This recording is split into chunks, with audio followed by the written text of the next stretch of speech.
Pull out your cue stick.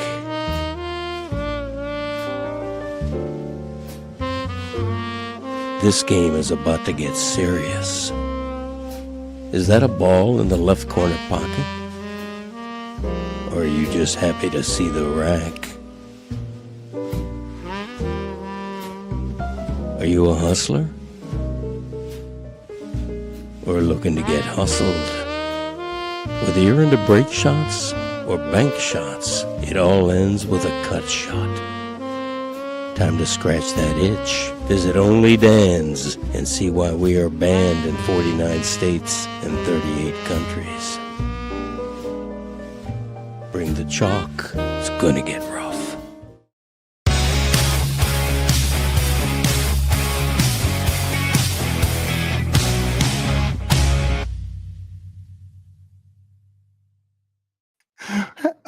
Does Adam Silver... Wait, could people at home actually see that intro? No, it was just for you and me. It was for no one else. I just did it for you because I wanted to get you in the mood, get things started right. Does Adam Silver look like a decorative caviar spoon? It's the night of the NBA draft and you start with Adam Silver? Does he look like a small town's water tower?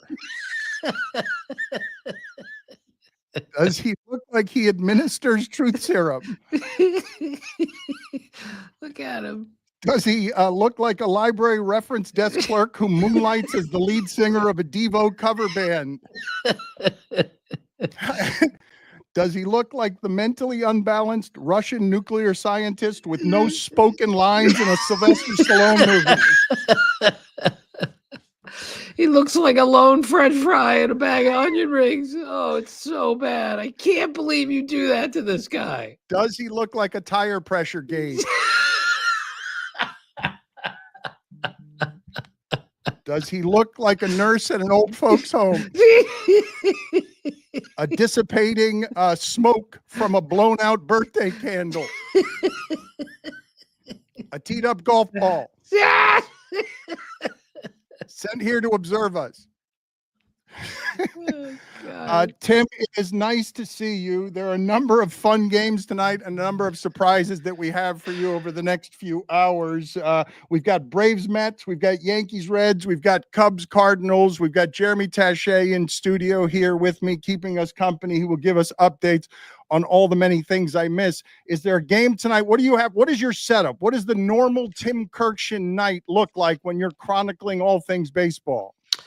Well, I'm in my office where I spend most of my time at home because my office is immaculate and everything is in a perfect spot. And right now, I'm watching the Padres against the Nationals on the only TV in my office. So, and it's only about 26 inches wide. It's really small. It's a tiny TV. And I'm watching the Nationals and the Padres because on July the 6th, I have a game on TV for ESPN from the booth in San Diego. So I need to see the Rangers, who I saw the last two nights. And then I'm watching the Padres whenever I can. So I'm ready for July the 6th. You made me sad when you said from the booth. It used to be that's where you would cover all the games, but where are you covering them? You're covering some of them from not going to the game? No, I used to be the dugout reporter. So there's a difference between being in the booth and being in the dugout. It's fun being in the dugout. Dan, I was in the dugout once in Atlanta, and BJ Upton came up to me during the game. And he just looked at me because I'm right there in the dugout with a microphone in my hand. And he said, my brother and I, because Justin Upton was on the team at the same time. He said, my brother and I were wondering, what size shoe do you wear? So I said, well, I wear a 7.5 shoe. And he said, man, that's a really small shoe. And then he walked away. That's what you get when you're the dugout reporter. So it's different when you're up in the booth. And of course, you're in on every pitch. There's a difference. Only a 26-inch television and one game? You're not watching all of the games? No, Dan, we've been over this. I am terrible at technology. I don't have picture in picture. And if I did, I wouldn't know how to use it. So I'm an expert at moving from game to game and watching as much as I can. I've got my computer open all the time. I got all sorts of things working, but I only have one television and it's not very big. But it works for me like everything else. As long as it works for me, I'm good.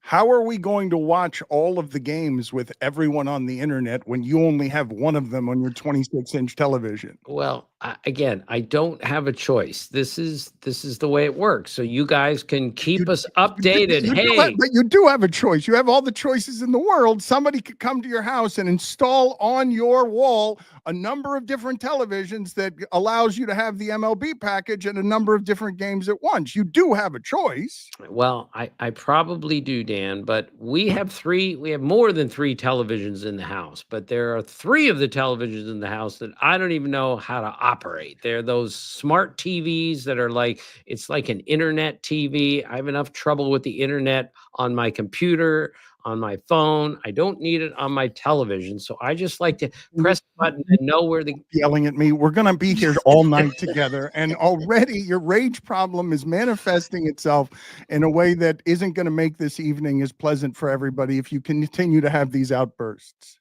Dan, if we have more than one controller here, I'm going to struggle. I struggle with one. If I had to use 3, it wouldn't go very well. That's just the way it works in my life and my house. I'm sorry. I'm sorry. No, I'm sorry to badger you. I will tell the audience that one of the many reasons that we're doing this evening, despite you being a friend for 30 years, on top of being a friend for 30 years, you have a podcast with your son that is truly lovely. And the title of it is just Pure Innocence. Is this a great game or what?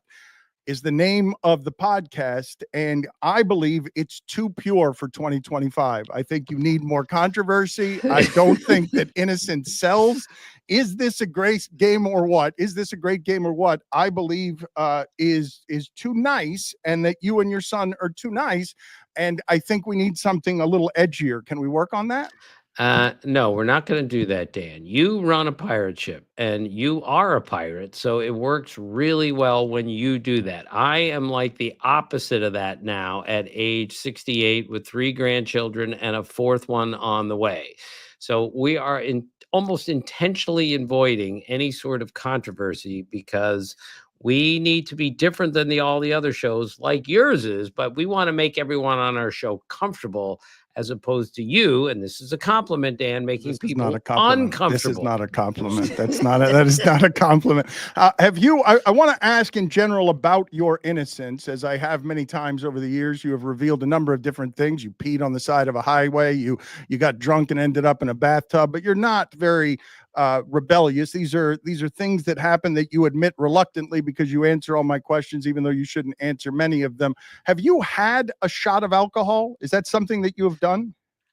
I have had 2 shots of alcohol. One was in Arizona about 10 years ago. There was during spring training.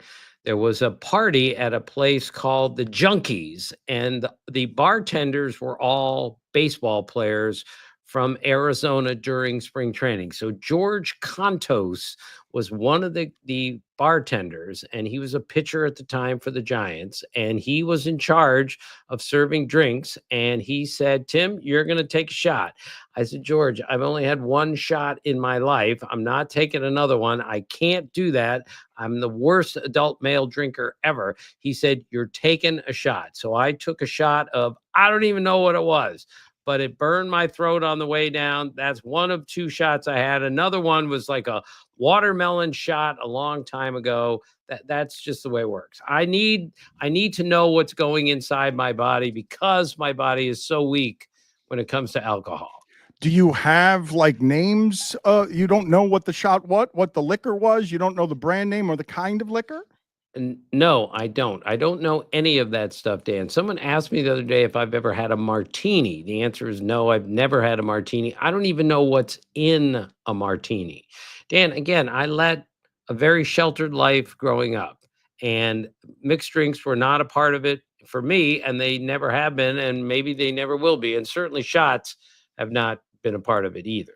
Which is the game that you're excited for tonight? Is there any one? You said you were watching the Padres game. I've liked the Padres for 2 years now. They came the closest to beating the Dodgers. I didn't understand how the Padres team with Blake Snell winning the Cy Young on it wasn't any good. when they had Soto. What do you make of the Padres generally, and between Braves, Mets, Yankees, Reds, and Cubs, Cardinals, which is the game from those three that you like the best? Well, I really like the Cubs Cardinals because Whitey Herzog used to always tell me that is the best rivalry in baseball history because the two teams are in the same division. They're so close. There are Cubs fans, there are Cardinal fans living in the same house. And the Cubs are pretty darn good, even though they've hit a slump here lately and given up 1 million runs. The Cardinals weren't supposed to be very good, and they're playing exceptionally well. So I love Cubs Cardinals no matter where or when they're playing. So that would be the game I would probably watch tonight. But like I said, I'm switching back and forth. I imagine that we will be able to do a form of this all evening. But when I say Suzuki, and we're going to have Boog Shambi on with us in a couple of minutes, I think, from the Cubs game, and I say rank him in baseball, he is the blank best hitter in baseball. Put him, in a category, top 25, top 20. Where would you put him? This year or for his career? I would say just how you value him right now. It doesn't, half a season at the big dumper can have the best catcher or the best start to a season that we've almost ever seen. It's just not even half a season yet. I'm talking about just as a hitter. I do feel like Suzuki is somebody that baseball people know, but generally speaking, very few people know how good a baseball player that is. And the Cubs in general, up the middle defense, the Cubs in general are very good. Yeah, I really like what I saw the Cubs recently in Washington, and I was very impressed. Seiya Suzuki to me is right now one of the top 20 hitters in the game. But this year he's been better than that. But you got to do it for more than 3 months to get above the top 20. So that's where I would put him. And I've seen from the Cubs because they can hit, just like you said. And that Pete Crow Armstrong guy, Dan, he's amazing. So when I saw Craig Counsell the other day, your boy Craig Counsell, he told me that Pete Crow Armstrong is not only the fastest player in the game, but he's a different kind of fast, he said, than any player I've ever seen. He's not just straight ahead fast, changes direction, unbelievable quickness on the bases. He said, I've never seen anybody quite like him. And he said he's the best defensive player on the planet Earth at any position. Now, we knew he could run, Dan. We knew he could play the outfield, but he has really been a great offensive player. Just hit 20 homer, 20 steal mark the other day. I didn't see this coming. I don't know many people who did see this coming. He's really, really good. I heard people talking about him as if he could rival MVP, Ohtani, that the start that he's on and the impression that he has made, that people are putting him in that conversation.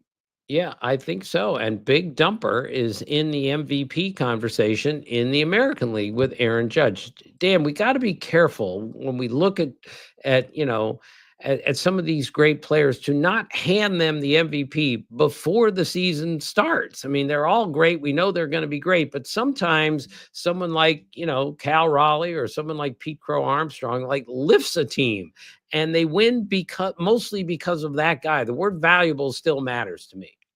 Does Adam Silver look like a generic proctologist on a community college pamphlet for Crohn's disease?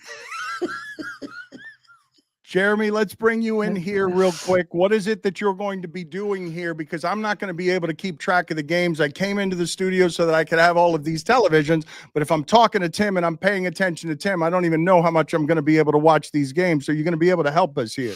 I'm going to be trying to watch every single game that's happening. We're going to have, I believe, 5 different games going in studio. I'll throw another one on my computer to the side of our stream. And I'm going to try to keep track and just update on the biggest moments that are happening, particularly if star players make any sort of big plays. It'll be an on-ramp for us to discuss the type of seasons that they're having. Okay, I will... of sound effects. We don't have, Tim, this is not what you're going to be used to, okay? We don't have any Major League Baseball rights, so I'm just going to play for you some of the kinds of rights to videos that we do have. So if you want to give us some analysis, we don't have a Major League game to show you here, but if you want to give us some analysis of this old guy trying to score from third base on a ground ball here, we can give you some of that video instead of like Major League Baseball video that would make this feel like a top flight broadcast. Let's show Tim Kurkjian that, please. My grandpa's first softball game. He's on third base, by the way. Stop, I feel so bad. Okay, so excellent. Not exactly the top of the show business ladder there. Grandpa gets hit in the head. And keeping with that theme, we do not discriminate against just the elderly here. How about some young people getting hit in the head with a baseball? Do we have any video of that, please?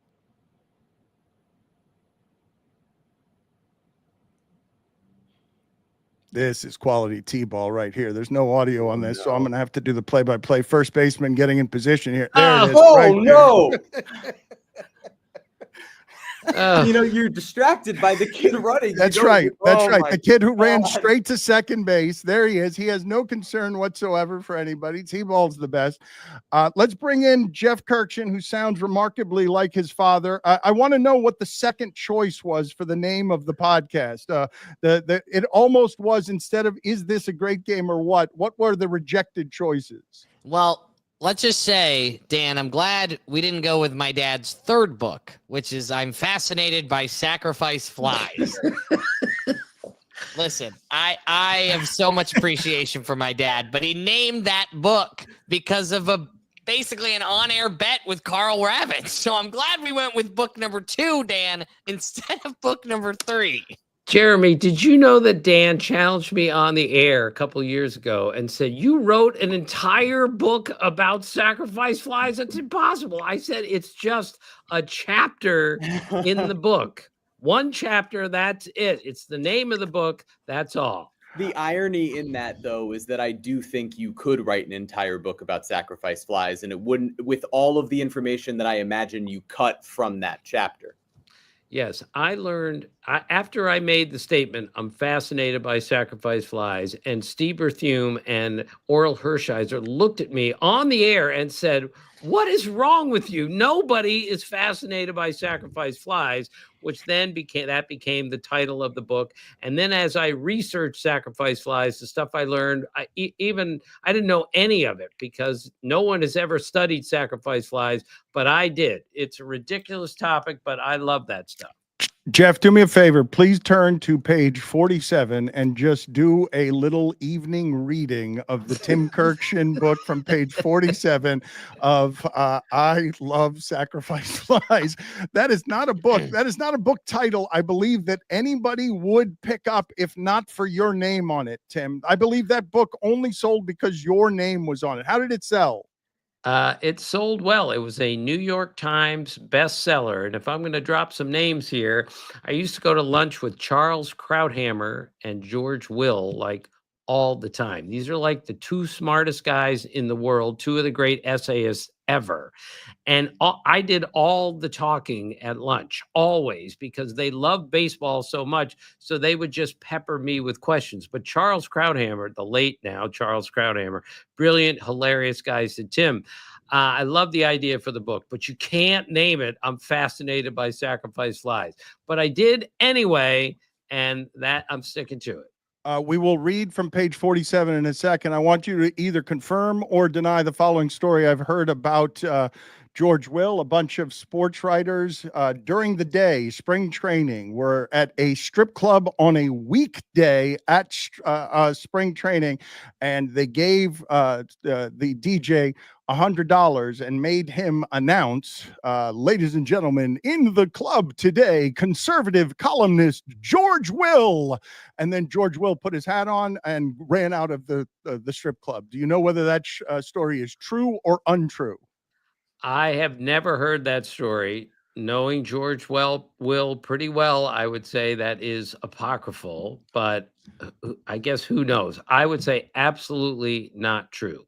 And I know this doesn't do anything for you, Dan, but George Will is such a great baseball fan and such a Cubs fan that when he checks into a hotel on the road, which he often does, if he's in like room 1431, then the way he remembers what room he's in is by the uniform numbers of the Cubs. So 1431, of course, would be Ernie Banks and Greg Maddux, or Ernie Banks and Ferguson Jenkins. That's how he remembers where he is on the road. That is Amin El-Hassan. He is here as part of our draft coverage, NBA draft coverage. If you want any updates, I should tell you, Tim Kurkjian, we were trying to surprise you tonight. We invited Cal Ripken Jr. on the show in order to talk about the basketball games, the legendary basketball games that you used to play with him at his house. Unfortunately, he declined. He wanted proof of concept. Has no interest in spending any time with us. All I wanted to do was ask him questions about your basketball games, because you played against him how often, and I can't believe you were playing against him because he's hugely competitive and a foot taller than you. And 100 pounds more than me. Into his deal. What are you guys talking about? $25.6 million. Another free agent off the market. Gosh. Amin's unhappy with us for doing this on NBA draft night. Well, I mean, that's your fault. I mean, it's pretty asinine. It is fully my fault. That we did that. Jeff, can you please read? I'm sorry to keep this moving here, but I want to get to page 47. Not for any particular reason. I'm just picking a random page there. It is not an exaggeration. The fear of God, the thumping of your heart at that moment when the ball is traveling at an incomprehensible rate of speed, the hitter has to make a decision. Quote, and you have 0.2 seconds to figure it out, said veteran outfielder Nick Swisher. This is from the Hit by Pitch chapter of Is This a Great Game or What by Tim Kurkjian. Right. So, Jeremy, I've asked a million different hitters over the years, what's the biggest hit you ever got? Tell me about the most important home run you've ever hit. Most of them can't remember any of this, but I'm telling you, I interviewed 50 different players. And when I asked them, tell me about the time you got hit by a pitch, the hardest or whatever you want to call it, every single guy had a story immediately with complete detail, time, place, pitcher, pitch, how long the injury lasted. It was really telling that every one of them remembers the pain and they'll never forget it. And Dan yells at me all the time about this. The danger involved in the game is the separator between, say, another exceptionally skillful game, golf, and baseball.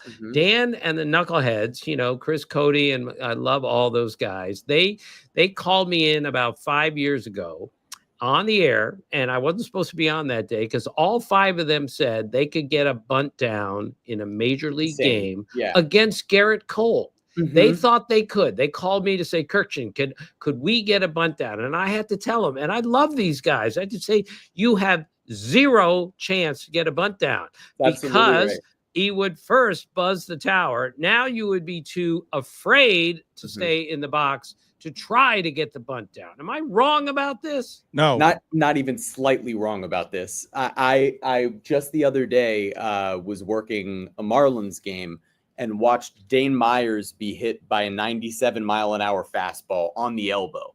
And this is a big, strong guy, played football, then, is a monster. And the amount of pain that he was in after, and you could hear him in the clubhouse describing to people what the stitches looked like on the inside of the bruise. So as you're telling that story, I imagine 20 years from now, that might very well be the hit by pitch he tells a story about. So you remember when Robin Ventura charged the mound against Nolan Ryan and got beaten up by an old man. So years later, Robin Ventura told me what happened. He said, I got hit in the middle of the back and it hurt so much that I could not think clearly anymore. And I just started running to the mound because I was in so much pain. I didn't even know what I was doing. Then I got halfway to the mound and it hit me. Oh my gosh. I am now charging Nolan Ryan. But at that point, it's too late to turn around. So he ran out there, got hit in the head about 25 times. That's what getting hit by a pitch can do to a person. He sees red to the point where he can't even understand what he's doing. Does Joe Madden look like your grandma's new boyfriend?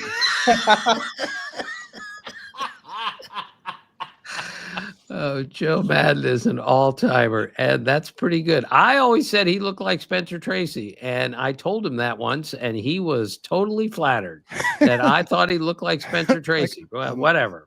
A movie star. Does Kyle Schwarber look like the kid in your 4th grade class who can burp the alphabet? Well, I'm going to really hurt my son Jeff's feelings. Oh, no. He is my best friend, but we were talking off air one day, and he told me that he could beat Kyle Schwarber in a race. And I had to say, Jeff, look, man, you're a good little athlete, but you're 31 years old. You are a morning talk show radio host, and you have a bad foot. Jeffrey's a good little basketball player. He's a good little athlete, but Kyle Schwarber stole 10 bases in the major leagues just a couple years ago. He's got 6 steals already. Kyle Schwarber would beat my son in a race every single time. And that's about the first and only time I raised my voice to my son during the year and a half we've done this podcast. I said, Jeff, you have 0 chance to beat Kyle Schwarber in a race. Mike Lowell is still mad at our show because we kept saying that we could beat him in a race, and he kept yelling at us. I'm a professional athlete. I'm slow compared to other baseball players, but I'm faster than all of you guys. All right, so there was a Baltimore radio show host who said on the air that he could throw better than Mike Devereaux, who was the everyday right fielder for the Orioles. Brady Anderson, the very mischievous and confrontational center fielder, goes to the radio show host the next day and says, "You're coming with me." He took him out to say medium right field, and he said, "We're going to have you throw the ball to the plate here, and let's see what your arm really looks like." He brought Cal Ripken, who refused to be on the show, even though you didn't ask him to be on the show. We did ask him. We did ask him. Just kidding. So Brady said, "Where are you going?" He said, "I'm going to be the catcher as part of this exercise." So Brady says, "Well, aren't you going to bring a glove?" And Ripken said, "I'm not going to need one."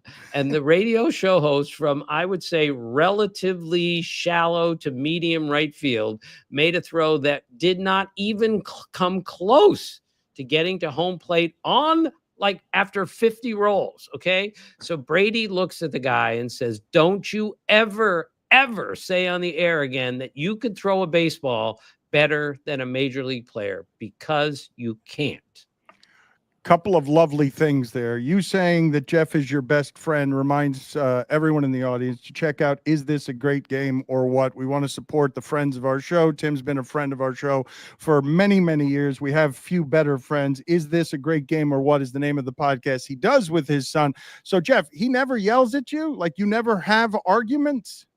No, never. And Dan, I know that sounds like a setup or a PR move. Never. In fact, the only time I ever remember my dad getting upset with me was when I accidentally butt dialed him in like the 9th grade. And Dad, I don't even think we've ever spoken about this since then.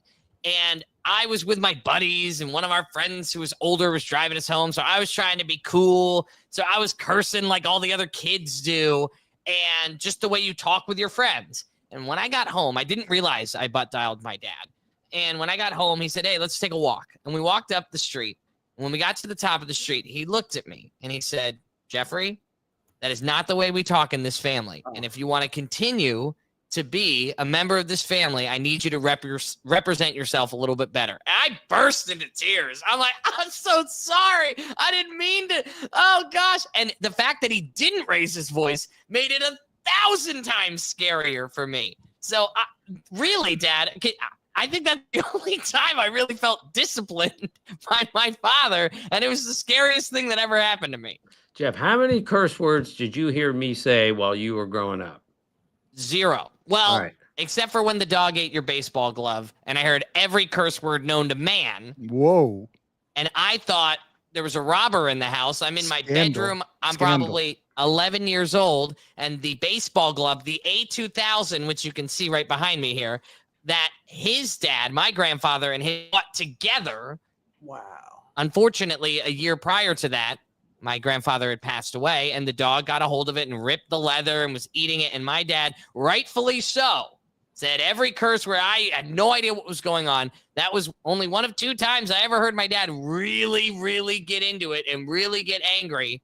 And it was for good reason, because it made him think of his father. Right. It's a $150 glove, number one. I was breaking it in so Jeffrey could use it in Little League, and our wonderful dog ate the A2000. So the long story there is that my daughter, Kelly, beautiful Kelly, sees how upset I am that my A2000 is now gone. So she went and secretly bought me another one. My brother Matt, my late brother Matt, one of the great college baseball players that I've seen, he saw how upset I was, and he went and bought me an A2000 secretly.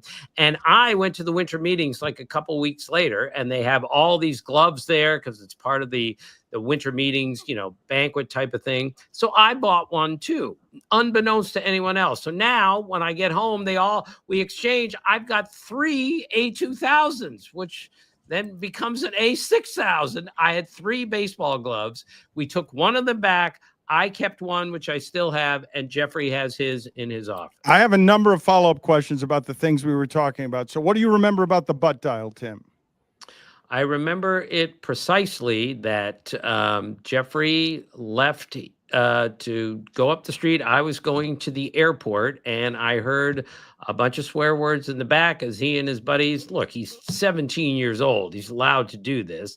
And it was not good. So I had to remind him when he got home, I don't want you to talk like that around your friends or around me or around anyone else. I'm sure I failed on that, but that's okay. Does Bartolo Colon look like Andre the Giant when he was in 3rd grade?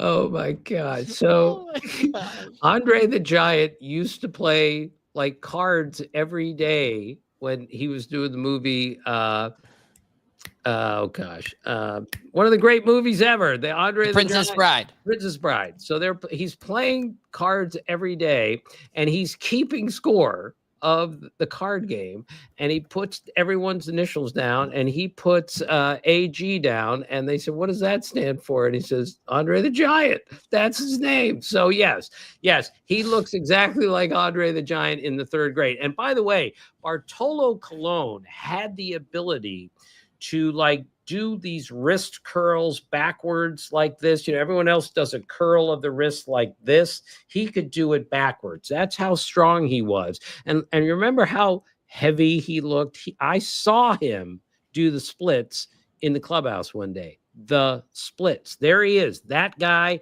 did the splits while I was in the clubhouse. How about that? Does Bryce Harper look like the guy who married Hunter Pence's wife while Hunter Pence was lost at sea?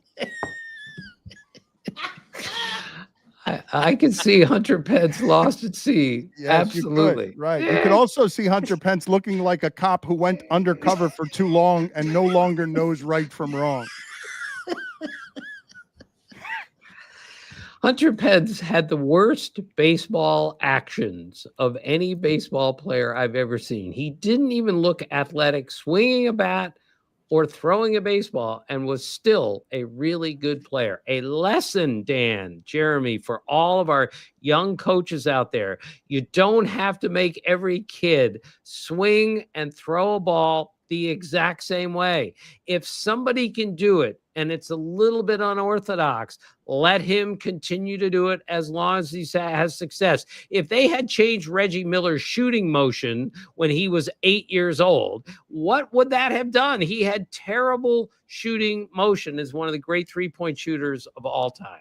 Tim, I'm sorry to disappoint you here. So Cal Ripken Jr. turned us down. I want to still get to those basketball stories of you playing all the time with Cal Ripken Jr.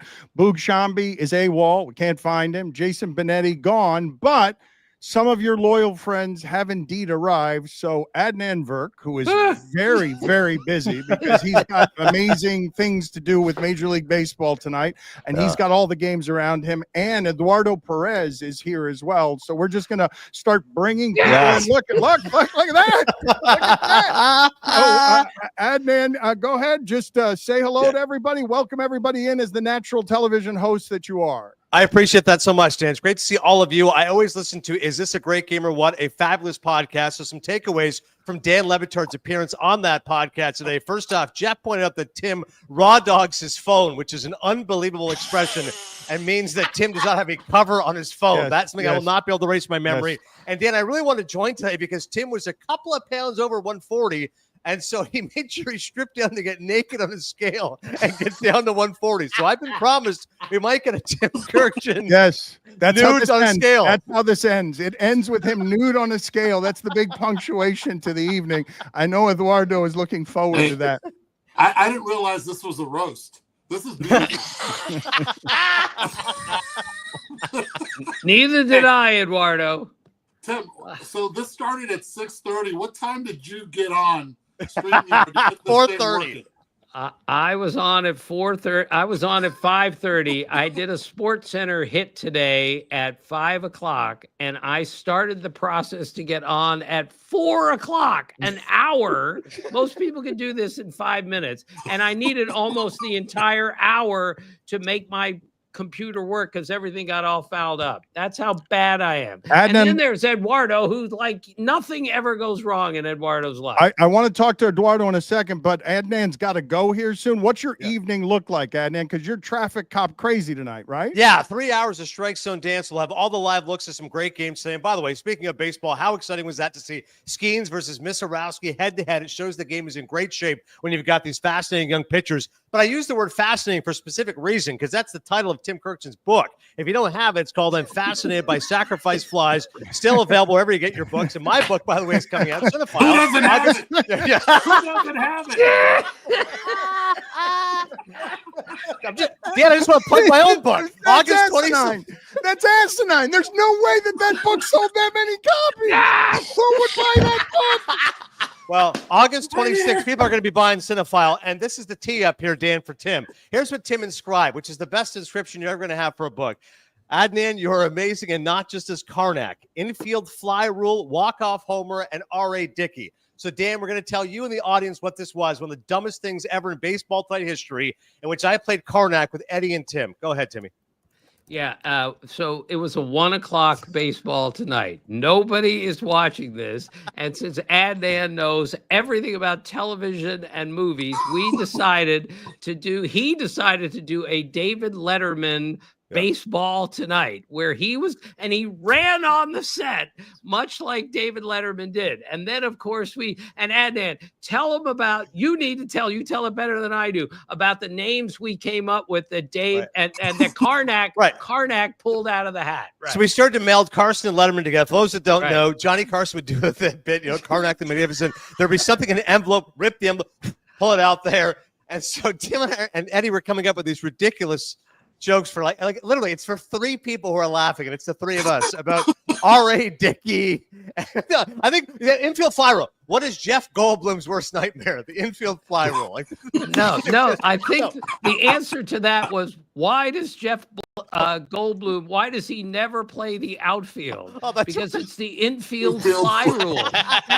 and Adnan presented all of these on the air. It was the dumbest show in the history of baseball tonight. And the next day, I saw a general manager friend of mine, and he said, I watched that show last night. And he said, that was the funniest thing I've ever seen. And I said, that was the stupidest thing ever done, all because of Adnan. We get to corner the young demographic on YouTube by referencing one of the late Johnny Carson's old characters from the 1980s, Karnak the Magnificent. Adnan, what time do you start here? Because I got another 5 minutes. Don't worry. We're up at we're going 7 till 10, but I got another 5 minutes with you guys. I want to also mention this story again. Eddie, you didn't listen to this yet, but on Tim's podcast today with Jeff, and of course, Jeff doing a phenomenal job. Proud father, working everything, making sure the phone works for his dad, who's incompetent when technologically speaking. But Eddie, you're going to hear the story. Le Batard once deliberately in the press, we've joked with this, once deliberately in the press box, threw a piece of carrot cake at some fans. This is unbelievable. Really? Eddie, it landed on a guy's head. I didn't throw it. I didn't throw it. I pushed it off a ledge because I was dared that I wouldn't do it. I didn't throw the cake. Eddie, 22-year-old Dan Le Batard just tossing cake at people. Like, what the hell? Shea Stadium, and then the guy on the floor was yelling at the guy above me because he thought it wouldn't have come from the press box. It had to have come from one of the fans. Yeah, the fan threw carrot cake. Very irresponsible. I don't want to keep elbowing out Eduardo here, but I know you do have to go, Adnan, and before you go,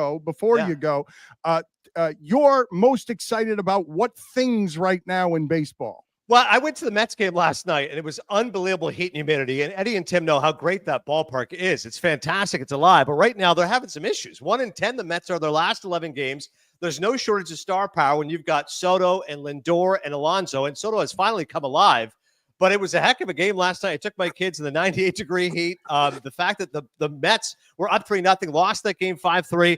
I think it's amazing right now. Eddie, I'll kick it to you right now. The NL East, I thought the Mets were going to be the team. Now it's the Phillies once again. The Cubs, now that's a tight race in the Central. The Cardinals and Cubs Cardinals and Brewers are only 2.5 games back now. And the Dodgers have reasserted themselves in the NL West. So I'll kick it to you, Eddie. Mets, I think, right now in some trouble.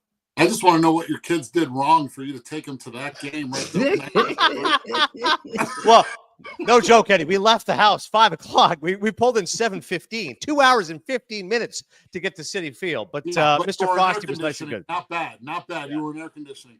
Look, the Mets are actually, I think they're in a better position now than what we thought they were going to be at the beginning of the season because of all the injuries they had.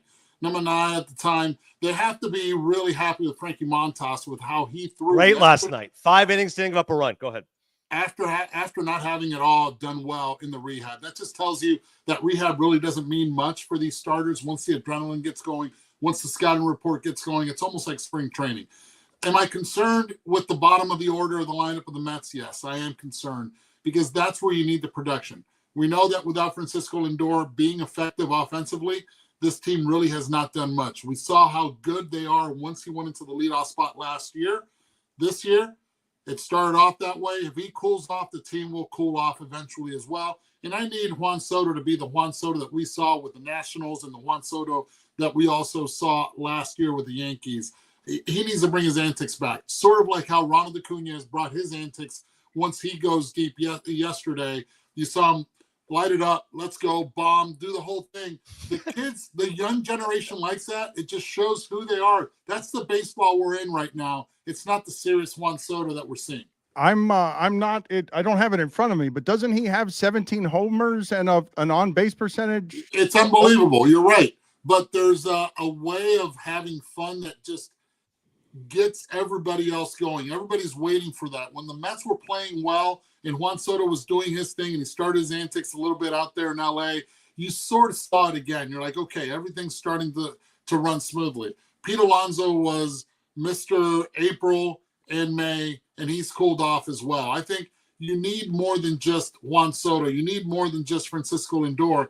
And right now it's just not happening for them. Plus, the bullpen hasn't really been doing the job like they were early in the season. Huáscar Brazoban walking the bases loaded last night was absolutely dreadful, and Reed Garrett bad as well. This is a question to all of you, Jeff, Tim, Dan, and Eddie, before I get going, because Aaron Boone right now is managing a first-place Yankees team, and all he does is chide me about the fact that on the air, I will say plural, 12 RBI. And immediately texts me, it's RBIs. And I said, well, potato, tomato. I go, no, RBI. And he goes, listen, even Kurkjian would back me up. And I go, okay, well, I'll ask him on the Dan Le Batard livecast. So we'll get to Tim last. Dan, when you say to someone he has 12 RBI in his last 10 games, you say 12 RBIs in his last 10 games. Well, I'd say RBIs, but it's runs batted in. So you're saying it correctly. I'd say it the other way because I'm not an asshole.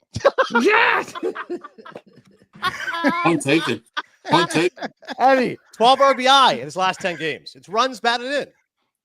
It's a run batted in, but it's runs batted in. I actually go with RBIs because I runs, then you move that S over. Hey, look, That's right. Spanish is my first language. That's English right. is my second Look, language. It is what it is. listen, you're talking to a man. His father's name is not Tony. His father's name is Tony. He allowed people to call him Tony, even though his name is Tony, because he was trying to make his way in this country and he had to do certain things to make his way.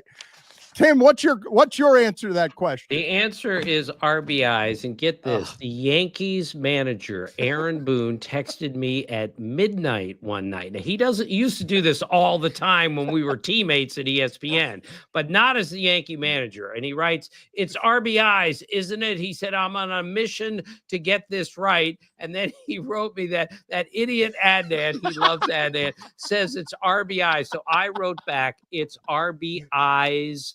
It's like prisoners of war. Prisoners of war. Right. They don't bring home 100 POWs. Jesus. It's POWs. And I actually called a guy named Joe Diorio, who has a podcast called The Art of Words. And he told me it's RBIs because when the first word is plural, it sets up Tim, the rest calm of down. the sentence. Tim, your rage is a problem. It continues to be a problem.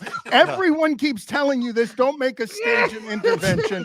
Adnan has to go, but before he goes, just real quick, I'm going to ask Tim a few movie questions that are going to offend Adnan when he doesn't get them right.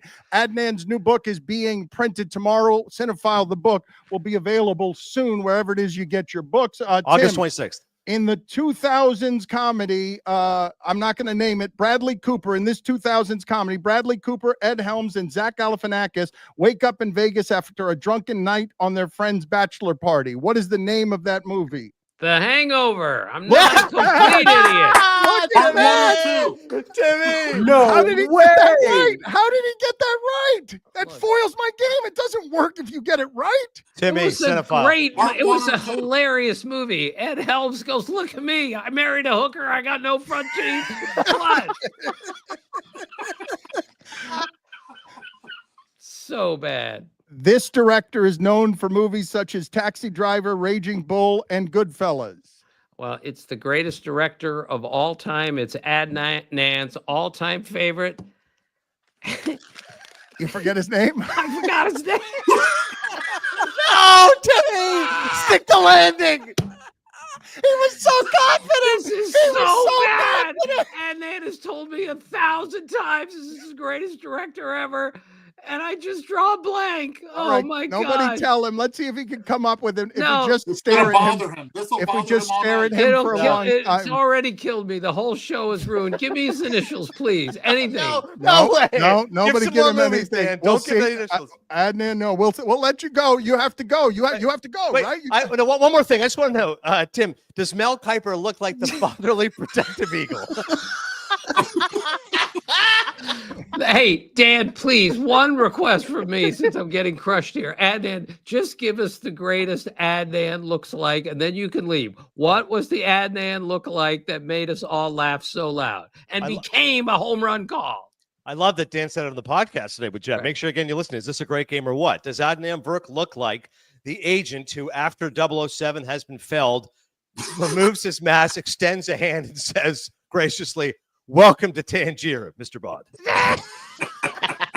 And then, as you guys discussed today, for those in the live cast, on a home run call, me, Eddie, and Tim together, Judge wallops the ball, and Tim laughs. And I said, "Welcome to Tangier." And Eddie's laughing, give me a fist bump. And people, Eddie, they thought that Tim was saying it because he thought the "Welcome to Tangier" call was coming. I didn't tell you guys that. He's laughing because Judge hit the crap out of the ball. Jeremy, he said, "Welcome to Tangier" for a home run call. It's the dumbest one in the history of sports. There's nothing better by than the way, an big But audience it we have. worked. But it worked. It worked. God, did it work. It was so good. Okay, I don't understand what Coca's doing with these sound effects. It's not a good. These are not good choices that My Coca's voice. making. Adnan, good talking to you. Thank you for stopping by, sir. We will see you soon. Always good seeing you. Dan, you guys are the best. Wait, Appreciate it. wait, And by the way, wait. Martin Scorsese. Peter- Martin Scorsese. I You got looked it. it up. You looked it up.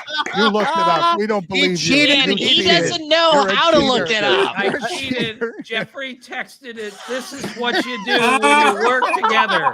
He texted it to me. And then I pretended like I remembered it. My son told me. it You was Martin. liars! in cahoots. Oh, And all man. this time, I thought you were a better writer than Peter Richmond. This is what you're telling me. Peter Richmond is a poet compared to you. Dan, you told me I got to be the producer to help him get through That ain't this. it. That ain't it. Wow. I texted him brutal. when he went blank. I said, Brutal. Dad. Worse than PEDs in baseball. This kind of cheating. I've never seen such an outrage. You guys didn't hear the garbage can? So, Dan, you know that the first guest we ever had on Is This a Great Game or What was Eduardo Perez. And then when we started our second year, the first guest we had was Eduardo Perez, our dear friend. What is the story of your relationship? And Eduardo, this part is really unusual. It's one of the many reasons that I wanted to do this with Tim Kurkjian and have our audience support Is This a Great Game or What? The lovely podcast that he does with his son. Have you ever met in baseball, and this is so rare for the media, Eduardo, so rare, anybody who has a bad word to say about Tim Kurkjian? No. That's the crazy part of this whole thing. And genuine, you can say every positive word about Tim Kurkjian and it applies to him. And there's not one negative word that applies to him. Every player that we go in, sometimes on Sundays, or like is Timmy here, it's really impressive. It really is. It's really impressive. The thing that I look forward the most to, and it used to be Mondays. I'll be honest with you, it was Monday Night Baseball with Tim. Tim gave me the best advice I've ever had doing television, and it came probably a few weeks into me being and doing Baseball Tonight. And it was like, you played, let me do the numbers, just explain the why. And to this day, that's exactly what I do. I try not to use numbers. To me, numbers are like another language. I already speak Spanish. I already speak English. That's good enough. To me, numbers is, I'll explain the why. Tim can look it up. He says, let everybody else look it up. Let me look it up. Let me call Elias if I have to. Let me give the historical fact of the history of that. But explain the why. You stood in that batter's box. You were in that field. You made errors. You made plays. Explain the why. And to this day, that's all I try to do, thanks to that man right there. Given that level of decency, how stunned are you that he and his son are obviously cheaters? I know. Kind of disappointed, to be honest with you. It is. Listen, It's crushing. Dan, my only job on this podcast is to fill in the blanks when it comes to that's the a lot of pop blanks. culture of the world. Am No. I proud of what I did? No. Did I think my dad was going to expose me in the first hour of the show? Also, Yes. no. Sorry, I'm getting angry. I get it from my dad. Yes, I yeah, apologize. both of you. There's an anger management problem throughout the house. We were talking, Eduardo, before you came on, we were talking about being hit by a pitch and how much it hurts. I wanted to ask you your story on this front, but I also wanted to ask him if he remembers the Don Baylor, Nolan Ryan story, because Don Baylor would famously not show any pitcher that they had ever hurt him, even though he was always getting hit by pitches, because he was big, strong, menacing, wanted to be seen as menacing. And do you remember, Tim, when he was hit by a pitch, he would always run to first base, jog wordlessly, never show any pain, except for the time he was hit by Nolan Ryan. He got to first base and he crumpled on the ground. That's because Nolan Ryan threw a ball harder than any man alive for 25 years. I did ask Don Baylor once, who at one point held the all-time hit by pitch record from 1900 on, and I said, Groove, that was his nickname. Which one hurt the most? And he said none of them. And I really believe he meant that. Eduardo, what's the hardest you ever got hit by a pitch? Oh man, I got hit one time. Even in college, they threw hard, but I got hit one time in the back, and this was, and I still feel it to this day. And this was actually in the Cape Cod League, believe it or not. And I turned my back to it, and it hit me right like on the spine. And to this day, when I still make a movement, I still feel it. But I'll tell you, the thing that got me one time, I tore my Achilles rounding second going to third base in Anaheim. And David Eckstein tagged me. He says, "You're out." I'm on the ground. I'm done, right? I'm like, I'm done for the year. Smitty, the trainer for the Angels, comes out and beats our Tampa Bay trainer out to the field. And he's like, "It's mush." He goes, let me look. And I said, "Don't." And he goes, "What?" And I said, "If it's mush, don't raise my pant legs." "Why?" I said, "Because I have a shin guard underneath it."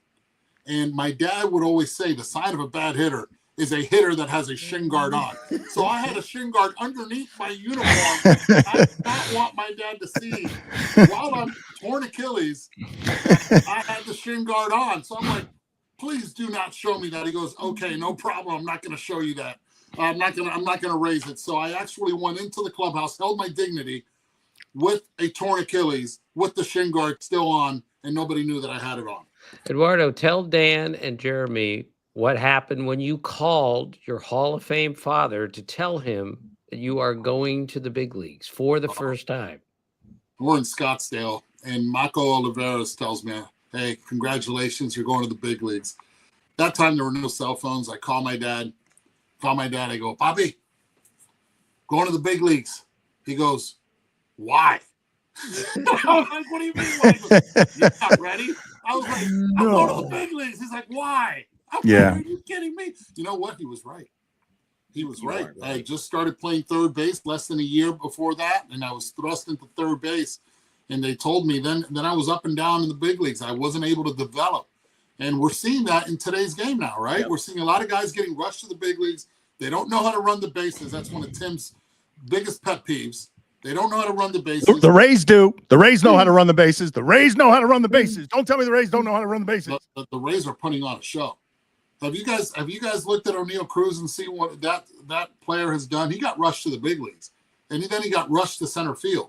Then he makes a lot of mistakes out there. He doesn't, he hopes that the right fielder or left fielder is backing him up when he makes those mistakes, and he doesn't go after the baseball. He got benched today. Why? Because yesterday he did not run it out. Yesterday he got benched. Why? Because he didn't run it out.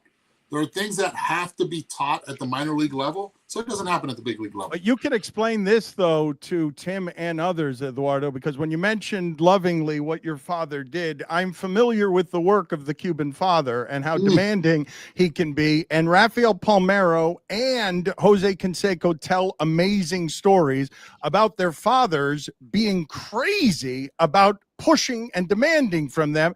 Palmeiro's dad would be up on a chain link fence, yelling at him if he hit a double, saying, "Why don't you hit the ball over the fence like a real man?" And this is a true Palmeiro story. His wife, he went 4 for 5 off of Dwight Gooden in one of his first games, maybe his first game.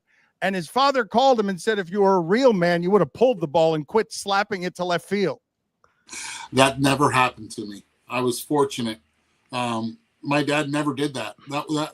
For that, he was awesome. He would show up to all my basketball games, but he never showed up to any of my baseball games. One during the baseball season when we played, it was a short season in Puerto Rico, even in Little League, and he was always either in spring training or when he was there, he wouldn't show up to the field, so they wouldn't start saying, "Oh, you're Tony Perez's son. You got to hit. You got to do this, and you got to do that." But he never did. I was blessed to the point where it didn't matter if he went 4 for 4 or 0 for 4, or even went 0 for 4 with 4 runs driven in because he knew how to drive them in.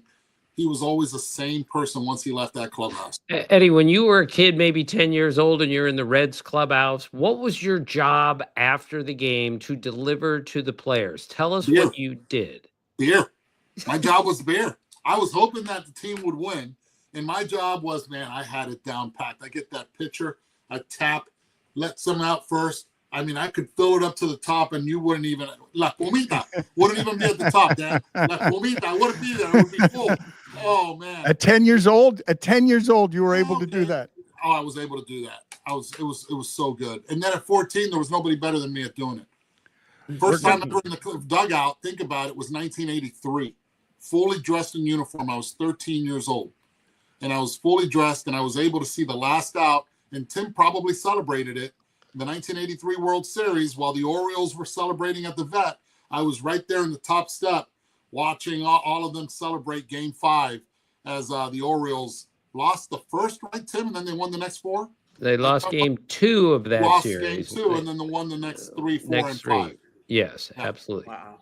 I'm watching here. The Rangers are up 1-0 on the Orioles. Can you guys help me understand why it is that the Orioles are terrible? I saw them last year, and I said they'd be good for the next 10 years because of the number of young players that they had and just what they did in that division last year, and they stink. Degrom's pitching against them tonight. You want to take this, Tim, or you want me to take Well, it? I'll start real quickly, and then we'll turn it over to Eddie. I went to the game the last 2 nights in Baltimore, and the number one reason is their starting pitching isn't anywhere close to what it used to be, mainly because of injuries, and then they let Corbin Burns get away through free agency. They signed Charlie Morton, who's actually very good again, throwing 96 miles an hour at age 41, a miracle. But they just lost too many pitchers to the injured list. That's the biggest thing. But my big concern, Eduardo, is that they don't swing the bats like they used to. Even Gunnar Henderson, who's a great young player, period, has been a little bit subpar this year. Adley Rutschman, who we thought was going to be a tremendous player, has really struggled. So they're not scoring runs like they used to. Their defense, they gave that game away last night with their defense, and their pitching is just not very good, in part because of all the injuries. All right, you covered the pitching. You're spot on. The bullpen was terrible as well. It was very inconsistent. So you don't have starting pitching. You don't have the bullpen. And then Gunnar Henderson starts off on the IL. He doesn't have the amount of at-bats when he gets back to be the Gunnar Henderson that we're used to. So he gets rushed back because of the slow start that the Orioles had. And now you're expecting him to be a star. Then Adley Rutschman, who had an OPS of under 600 in the second half of the season last year, comes in and you're thinking he's in a good spot. He's in a good place. Opens up the season with a home run. I believe it was in Toronto. I'm not sure about that. Jose Barrios, right. He had 2 homers. He owns that guy, right. He owns that guy, right? Opening day, he does that. You're like, okay, we get the Adley back that we're used to seeing. Doesn't happen. He gets cools off. Eventually, without Adley, he's the heart and soul. He's the energy. He's the one that's carrying the pitching staff. Now he's focused about his hitting. He's on the IL as we speak with ribcage injury. So now you have to deal with who's going to be our leadoff guy. Holiday's been doing a nice job in the leadoff spot. He's going to stay there for quite some time. But the Orioles still need protection from third base in a major way. Westberg was hurt as well. I think he is a key component to the team. Kessinger gets hurt on day 2 of the season. I love Kessinger. From the left side, he is great. They're missing Santander's power. They didn't have somebody that can come back with Santander's power. All these things, it piles in. But they've been playing better the last 2 weeks. They've been a better ball club. Yes, they're facing Degrom today, but don't just judge them on facing Degrom. I think this team is still going to play a lot better in the second half. And I'm them. I go after Sandy Alcantara. You still have 2 years extra left on that contract. Oh, stop taking our players down here. Just stop it. Just stop taking our players down here. We're tired of being a farm system. Anybody good we have, they're all of a sudden someplace else. You're right. You're right. Oh yeah, I'm not playing. I'm not. Look at the guys that you ended up getting for Rogers. And Rogers, didn't he just throw 7 innings of shutout baseball? 8 innings, 3 hit baseball. It was Rogers. hilarious. Well, I left it after the 7th. I closed my eyes after the 7th. Right. You mentioned getting hit in the back in the Cape Cod. Look at that guy. Look at that. Look at that guy. Look at that waist. Don't call yourself a waste. Oh, you meant. Fair. I like it.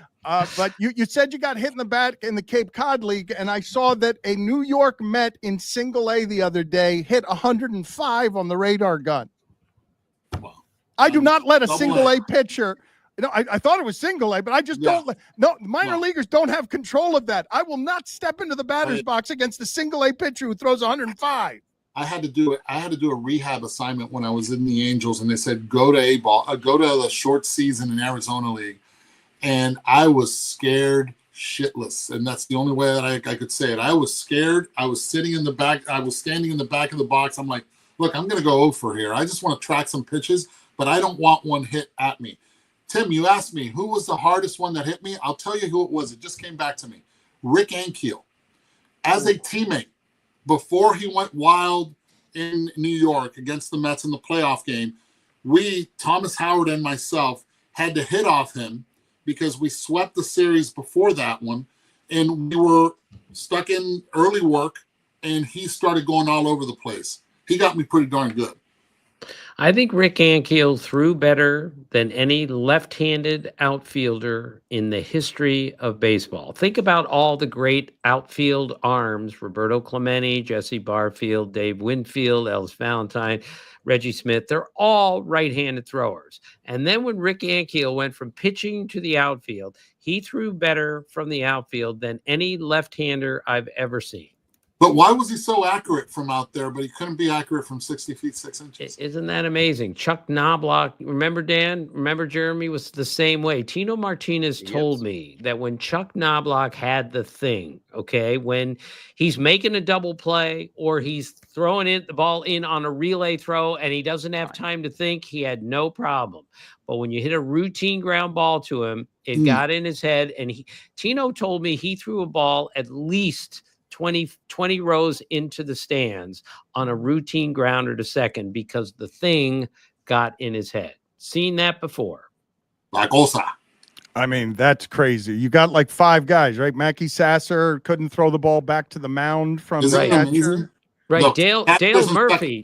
Dale Murphy second couldn't throw it back to the mound. That's how Dale Murphy ended up being a Gold Glove center fielder. He was a catcher, but he developed the thing, much like Mike Ivey many years ago developed it. It's insidious. Once you get in there, it's really hard. So John Buck, the catcher, told me, he said, you'll notice who and who doesn't have the thing as a catcher when they throw the ball and immediately they start picking up dirt.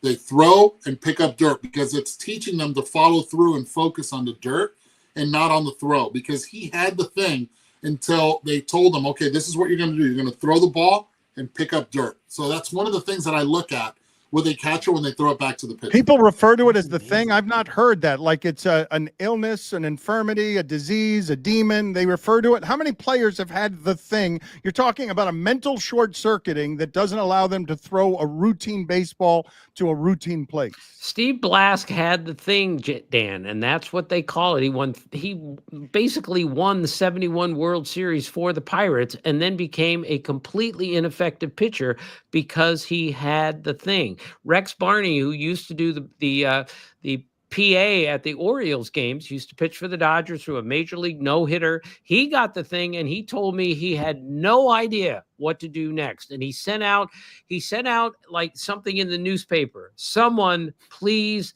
help me with the thing. He put it in the newspaper, bought an ad, and it never worked out, and he was never an effective pitcher again. Give me a number, though. The number of players in Major League history known to have the thing is fewer than 10, is it not? And it's all of them. It's John Lester throwing to first base. It's what you mentioned about Knobloch. It's throwing the ball back to the pitcher as a catcher. Pitchers, catchers, and second baseman. Right. And it's more than 10, Dan. Steve Sachs had the thing there for a while. He had a really difficult time throwing the ball where he wanted to. Jose Altuve had it also. And again, when you're in the heat of the game, you don't have time to think about what you're doing so you can make it. But as soon as you have an extra second or two to make a play, that's when it affects you. Lourdes Gurriel had it at second. That's why it was moved to the outfield as well. Does he have this right, though? It's never been anybody but a pitcher, a catcher, or a second baseman. I think he might have that right. Like that, Ankiel didn't have it in center field, and you're right, Tim. Like some of the best throws I've seen are Rick Ankiel from center field throwing someone out at third base, like with uncanny accuracy. That Colorado throw was unbelievable. Unbelievable. Now, why is it, fellas, that all the greatest throwing outfielders are right-handed? Is it as simple as when you see a guy who's got that kind of arm strength, you just make him a pitcher? I asked Paul O'Neill this question once, left-handed thrower. He's the worst interview ever. When you ask him about himself, when you ask him about anything else, he's the best interview ever. So he explained to me, Eduardo, you'll appreciate this more than any, that the great right-handed outfielders throw right over the top, and it's that really true throw that you get. Whereas a lefty, they're usually down here a little bit more, maybe not 3/4, but they're not right over the top, and the ball tends to sail on them just a little bit. That was his explanation. Yeah, that's interesting. I'll tell you this, though. At least I remember Carl Yastrzemski telling me, I had a conversation with him. He said, if you look at it, the guys in left field at Boston, Fenway, because it's different than any other ballpark, right? With the wall, the greatest left fielders there that played it really well were all right-handed throwers. They knew how to play the wall perfect. It fit their description perfect. The left-handed guys struggled. And you go back to the great left fielders that the Red Sox have had, they've mostly, for the majority of the part, have been right-handed throwers. Right. Jim Rice, Mike Greenwell. Yes, absolutely. When he Carl mentions Yastrzemski. Yastrzemski there, Tim, how many? I know his grandson is with the Giants. How many grandsons are in the big leagues of big leaguers right now? Because I know there are a lot of sons in the big leagues, but in terms of 3 generations of families, there have been how many of those in big league history? 6 or 7 in history? You got the Boones, you got the Bells. Boones, the Bells, the Hairstons are all 3 generations. Jeffrey, we had Jerry Hairston talking about his grandfather who played. He was his grandfather was like the 6th African American player to enter Major League Baseball. It was so neat to talk to him about it. Right. And the Boones are the only 3-generation all-star family ever, because Ray Boone made the all-star team, Bob Boone made the all-star team, and Brett and Aaron made it. And they were all on the field the same day, that day at Comiskey Park, because they were all at the all-star game together. But is Yastrzemski the only grandchild in the big leagues right now of a major leaguer? Well, Greg Kessinger's grandfather is Don Kessinger. I love Greg Kessinger. He's a great now he's not in the big leagues at the moment, but he's been in the big leagues for several years. So he told me, and Jeff can appreciate this, he told me when he goes anywhere with his grandfather, Don Kessinger, a terrific defensive shortstop in his day. He said no cell phones, no radios, nothing. They would drive from point A to point B. It doesn't matter. There's no hurry. And Don Kessinger would ask Gray Kessinger, his grandson, all right, runners at first and third. You're playing shortstop, really fast runner at first, really fast runner at the plate, balls hit to your left. What are you doing? That was the entire discussion. Every place they went between grandfather and grandson. No surprise that Gray Kessinger is a great defensive shortstop. Can I ask, Eduardo, do you know if we could play a game with Tim that is impressive, where his recall is something that you cannot believe the details on? I'm sure this happens all the time. He's a bit of a savant this way, in the way that his memory works and his recall on the details. Do you believe that we could just start quizzing him on certain things and that we have a hard time stumping him? No, not like the movies. Nope, he'll nail it. He'll nail it. No, we're not going to do that. We're not going to put me under that kind of pressure. It's like taking a test in high school. We all remember how nervous we used to get about that. If it comes up in a regular conversation, I'll try to answer it. I do have an update for everyone. There are only 21 pairs of grandfather to grandson duos in MLB history. There is only one where there is an active player, that is Mike Yastrzemski. How about that? Dan, you were right. And the other day, I get a text from Tyler Kettner, right? He's a big Phillies guy, the whole thing, does a great job. And he pulls me aside and he goes, how many people do you think have taken deep 2 Hall of Famers, potential Hall of Famers in the same game? I was like, I have no idea. He came up with this list. Check this out. Because I did it in August 16th. I took Randy Johnson and Mariano deep. I was like, look, this is going to be great. If you can find that out, this will be fantastic. At the moment, I was like, I could be the only one. I was starting to get really excited. It happens to be, it's been done. I was the 5th time it was done. It hasn't been done since I did it, obviously, because maybe some Hall of Famers will come in the next few years. Billy Williams did it in 1967. He took Juan Marichal and Gaylord Perry deep. Chicago Cubs versus San Francisco Giants. Dave Parker did it in 1985 against the Chicago Cubs. Tim, do you know in 1985 Chicago Cubs, who were the 2 Hall of Famers that he took deep? The 85 Cubs? Yes. What a catch in the Mets game at the wall on an Ozuna. Ozuna hits the fastball so well. They just took right? Was it inside? They just took a home run from him in the Atlanta Mets game. But that's a good trivia question he's asking you. And I'm sure that Jeff is busy cheating right now to get him to answer by text. Dirty, rotten cheaters. I'm not doing anything anymore. Trust me. Right. And now all my Show your credibility is gone because you guys think I'm going to cheat and look up everything, which I'm never going to do anyway. Wrigley Field, and the closer for the Cubs at Was that time. Bruce Sutter, right? Yeah, but wait a minute. Wrong. Nobody's done it to two better Hall of Famers than you have. And you, Eduardo. It's almost impossible. Nobody. Yeah, that's pretty good. That was pretty good. That was pretty good. I must admit, that was pretty good. But this is the thing. Dennis Eckersley is the answer to two of them. One as a closer and the other one as a starter. This time he was as a starter in Chicago, and Lee Smith was the closer when Dave Parker took him deep. That is so cool. Phenomenal. Ricky Henderson, Hall of Famer. Dave Parker, Hall of Famer. Billy Williams, Hall of Famer. All these guys offensively took deep. Phil Niekro and Steve Carlton in Cleveland. He did it as a New York Yankee. That was all of them amazing 87. Hall of Famers, and you, a guy whose father knew he didn't belong in the big league.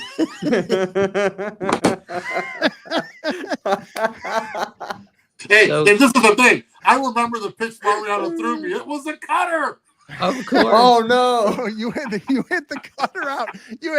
What was Randy Johnson? What did you come back and check the radar on Randy Johnson? What He did cheated on a fastball for sure. Cheated on a fastball. The Randy Johnson was actually pretty funny because Flaherty was behind the plate, and I knew what Randy was throwing. Right, he would tip with his glove the pitches, and I had hit him well. This was the last home run I had hit off him, and he goes, and Flaherty's like, you're not going to get anything good to hit. And I get a slider. I go, why? You're going to throw a slider here? I knew slider was going to go boom. And he goes, really? And then I go, oh, you're going to throw a fastball now. 2-0. And then all of a sudden I go, and he goes, 2-0 slider? Really? And it was a slider, 3-0. And I'm like, look, I'm taking. For sure I'm taking. I go, wait, Lou's giving me the green light, but I'm going to take either way. So I took a fastball. And then I go, really? You're going to throw me another fastball? And I took him deep. And when I come in, I say something. And the next time up, John tells me, he goes, hey, don't talk to me. Joe got all over my ass. So just hit. Wow. Don't say anything.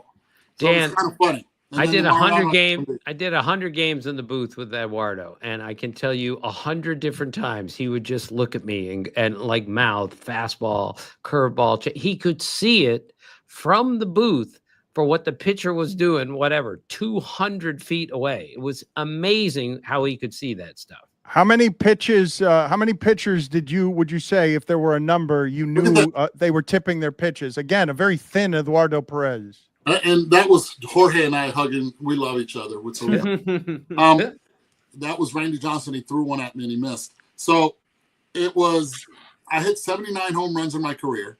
Granted, I can't see out of my left eye. I lost my left eye, the vision. I'm legally blind in my left eye. That's why I'm in and out taking my glasses off. But I learned how to be able to pick up the pitches when I was a kid because Pete Rose taught me how to be able to pick up pitches. And when I was 13, sitting in that dugout in Philly, out of the 79 home runs, I want to say maybe 70, I knew it was coming. Wait a minute, blind in the left eye since which age? A-ball. Oh so wait a minute. How much more difficult does that make the sport when you're trying, trying to hit a baseball and you're blind in the left eye? That seems like a disadvantage that can't be overcome. Traumatic cataracts, hole in my retina. I had a detached retina as well. I have a brace. I have a buckle in my eyeball. So everything, when I blink, I see everything sideways. But the beauty of it is Spanish helped me out because every Latino guy that would do the eye chart in spring training, I would be their interpreter, even if they knew English. I'm like, you don't know English, tell me what the 2020 says.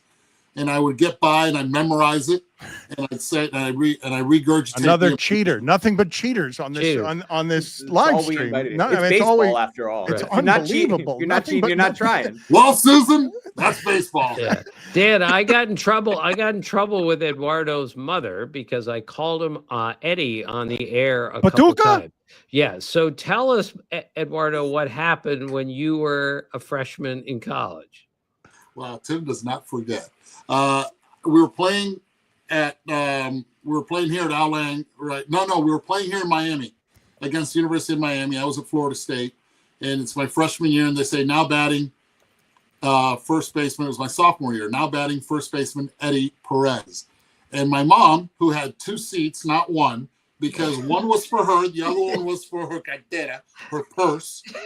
So that's how it always worked. We always had 4 seats when we were watching my dad. One for her purse, one for my brother, and one for me. And so I left her 2 tickets.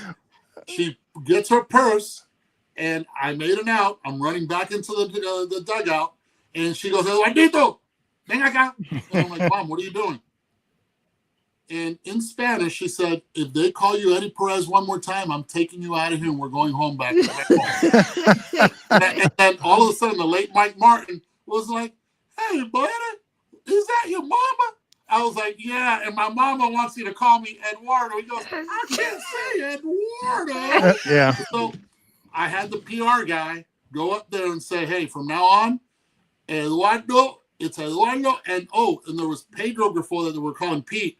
And she said, "Y cambia el nombre a Pedrito también. He's Pedro." I'm going to say it again. This is a woman who was fed up by her husband being called Tony all his life when his name was Donnie. It was not Tony. He's in the Hall of Fame as Tony Perez. It isn't his name. I learned that right now. He's right. But I'm saying she was fed up with it. I need to know what Paducah's bag game is, though. If she has a chair for her bag, what kind of bags was she buying? Atanasio Perez Regal. She made sure that the Atanasio Perez Regal was put on, and then you see she was upset at this right here, Tony. Right there. You're right. You're right, Dan. Es Eduardo. No es Eddie. No es Eddie. I said, "What did I do? I left you 2 tickets. What do you mean? What did I do?" So Dan, here's the kind of pull that Eduardo has at ESPN. Eduardo's the greatest at just acting like he's been there before, and then everything falls in place no matter what. So he got Jeff Kurkjian on the celebrity softball game as a play-by-play guy because the game was in Cleveland, and he talked Phil Orleans, our dear boss at the time, into letting Jeffrey, who was a talk show host in Cleveland, and now, Jeff, tell how that happened that you ended up doing the play-by-play with Eduardo. Well, I took the mantle from our previous guest, Adnan Verk, and I have to say it was the coolest experience, but also by far the most tedious thing I've ever done in my career. And Eddie can speak to this because it's a recorded. It's a recorded. Eduardo, sorry, gosh. Coño. My dad's really upset that he took French in high school now. I'm glad I took Spanish. He has no idea what's going on. You need it too. It was a pre-recorded show. So they wanted you to reset every single at-bat. It's a softball game. They can barely get the ball over the plate. So it's, all right, here's Tim Kurkjian, ESPN baseball analyst. It's a ball. Here's Tim Kurkjian, ESPN baseball analyst. So you basically treat every pitch as it's the first time. And Eduardo and I had to have the same amount of energy, even though we might take 7 pitches for a guy. And then the next day I have to do the home run derby without a voice because it takes a lot out of you. It really did. I can't believe you hit 79 home runs blind in your left eye. It doesn't seem like you could be able to get to the major leagues blind in an eye. That makes no sense. It was pretty good until that happened in A-ball. And then I had to reinvent myself. That's why I reinvented myself against lefties. Usually they throw fastball changeups in the strike zone. And Hal McRae gave me the best advice ever. He said, do you do well against the left-handed curveball? I said, no. He goes, then don't ever swing at it again. It's not meant to be thrown as a strike. I was like, really? From that moment on, I never again swung at a left-handed curveball if I knew it was coming. I took deep Randy Johnson 4 times in my career. Johan Santana tipped. Tom Glavine tipped.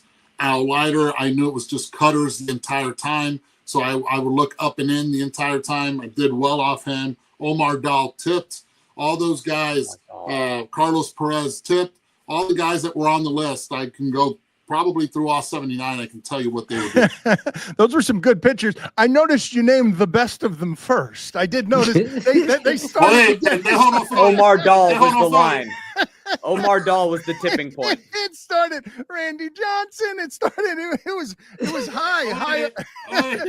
All up there. Al Leiter. I want to play for you guys something just based on a couple of things that we've mentioned here. I want to show you a still video first because Eduardo has mentioned Randy Johnson. Tim, just give me everything that you have on this photograph. I know that you will have plenty from Randy Johnson in spring training.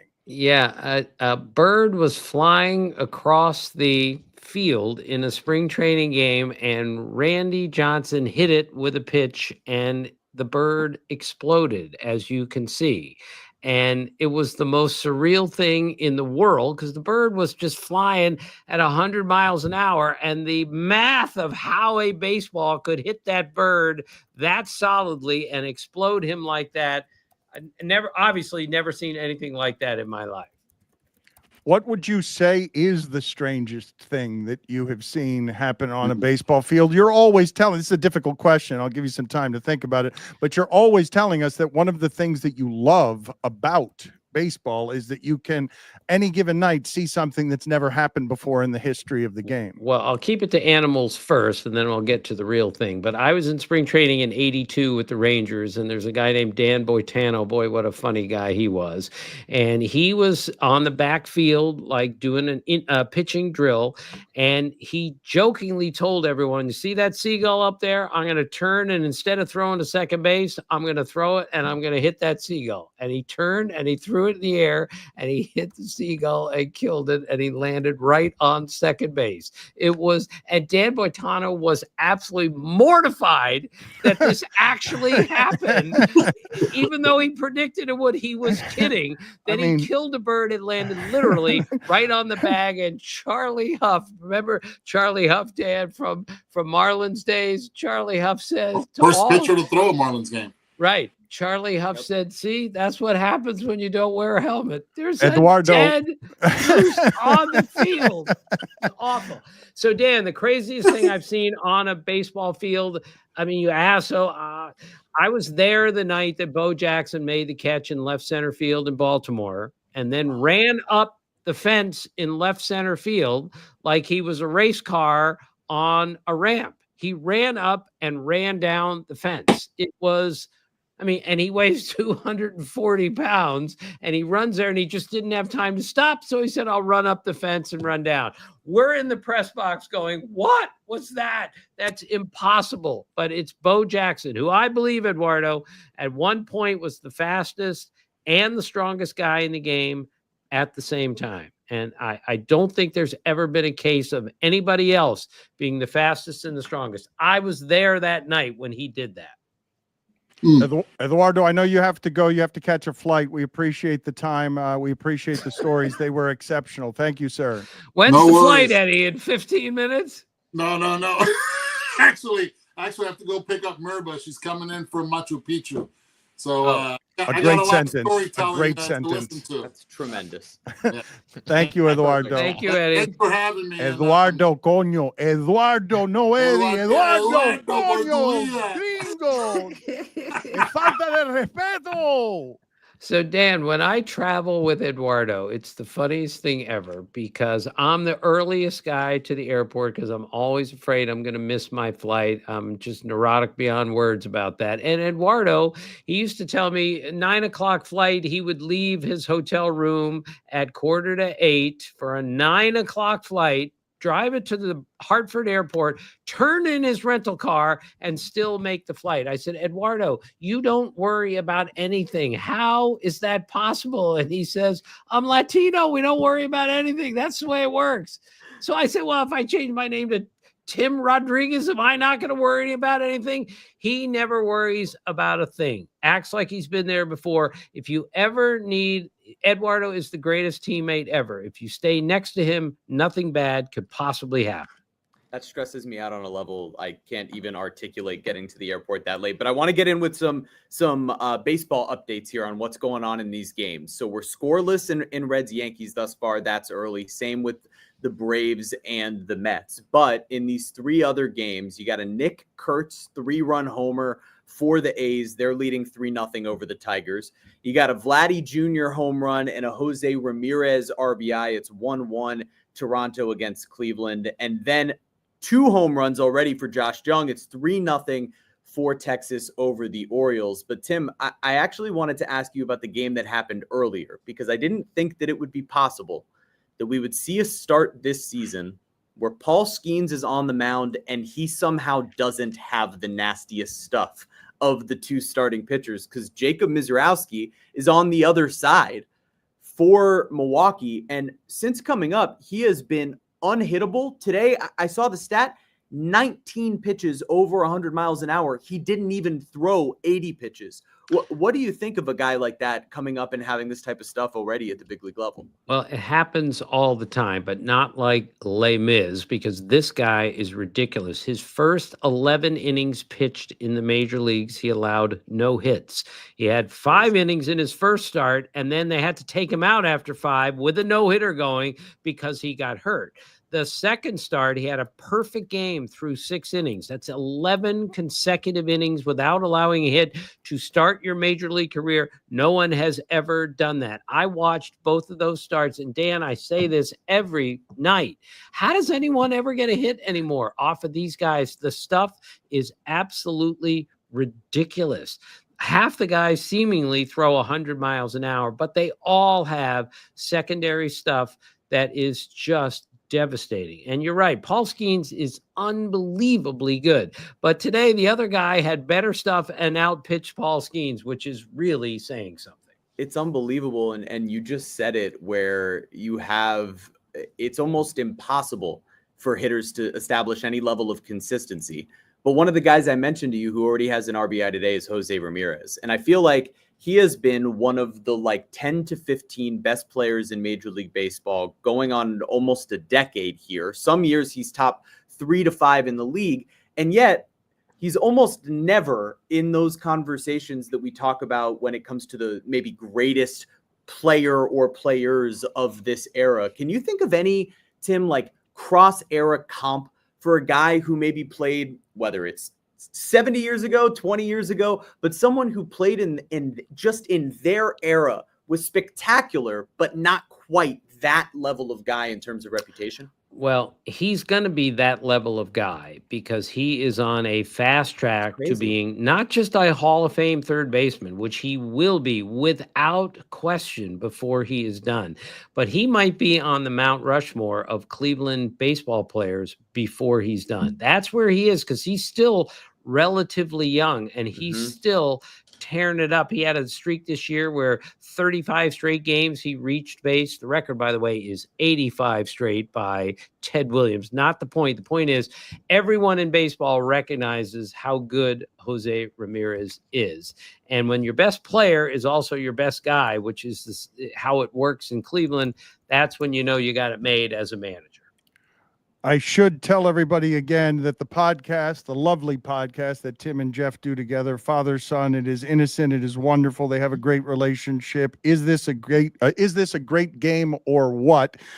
Is something that you should subscribe to if you want to support the people who support us. I'm looking at a television right now. I see that betrayer, Boog Shambi, is up there. He was supposed to join us. He has not joined us.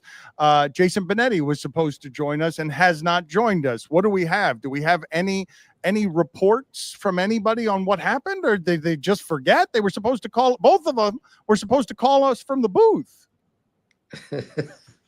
No, apparently no I have a text from one of our producers here that says, quote, "You are a terrible guest booker, Dan. Boog is not a betrayer. He showed me that you never texted him about this."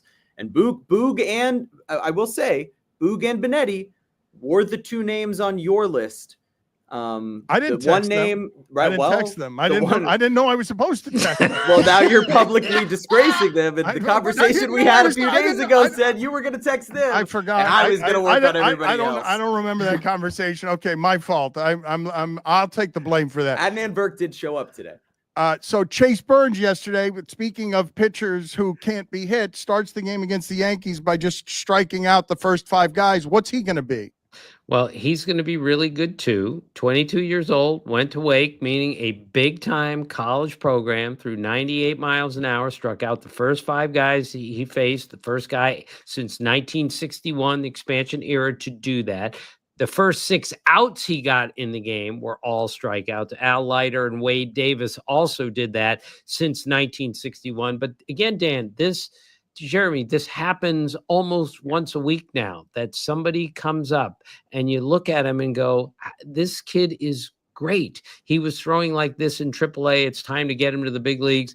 And they're not messing around anymore with these players. They're just saying, that stuff plays anywhere. I remember Davey Johnson told me that the GM did not want them to bring up Dwight Gooden when he was 19 years old as a rookie because he had only pitched an A ball. And Davey said, please let me have him. I will protect him. I will not let him get hurt. And Dwight Gooden came up and had one of the great rookie years ever.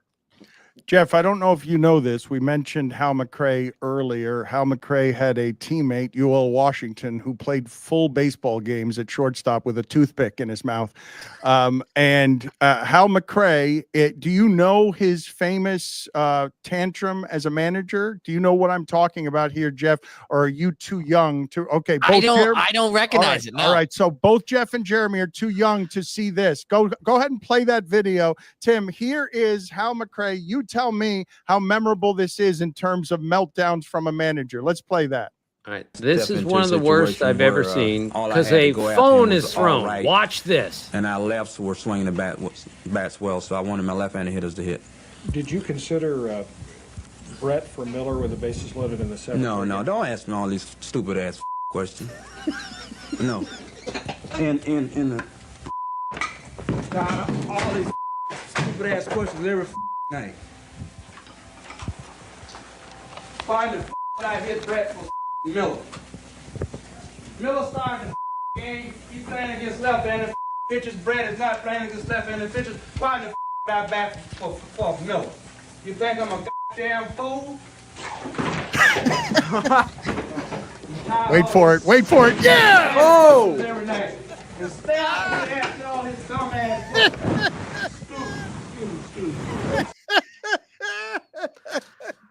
When you said he threw a phone, and the first time he kind of gently, it was a landline. It was a landline. Nothing but this.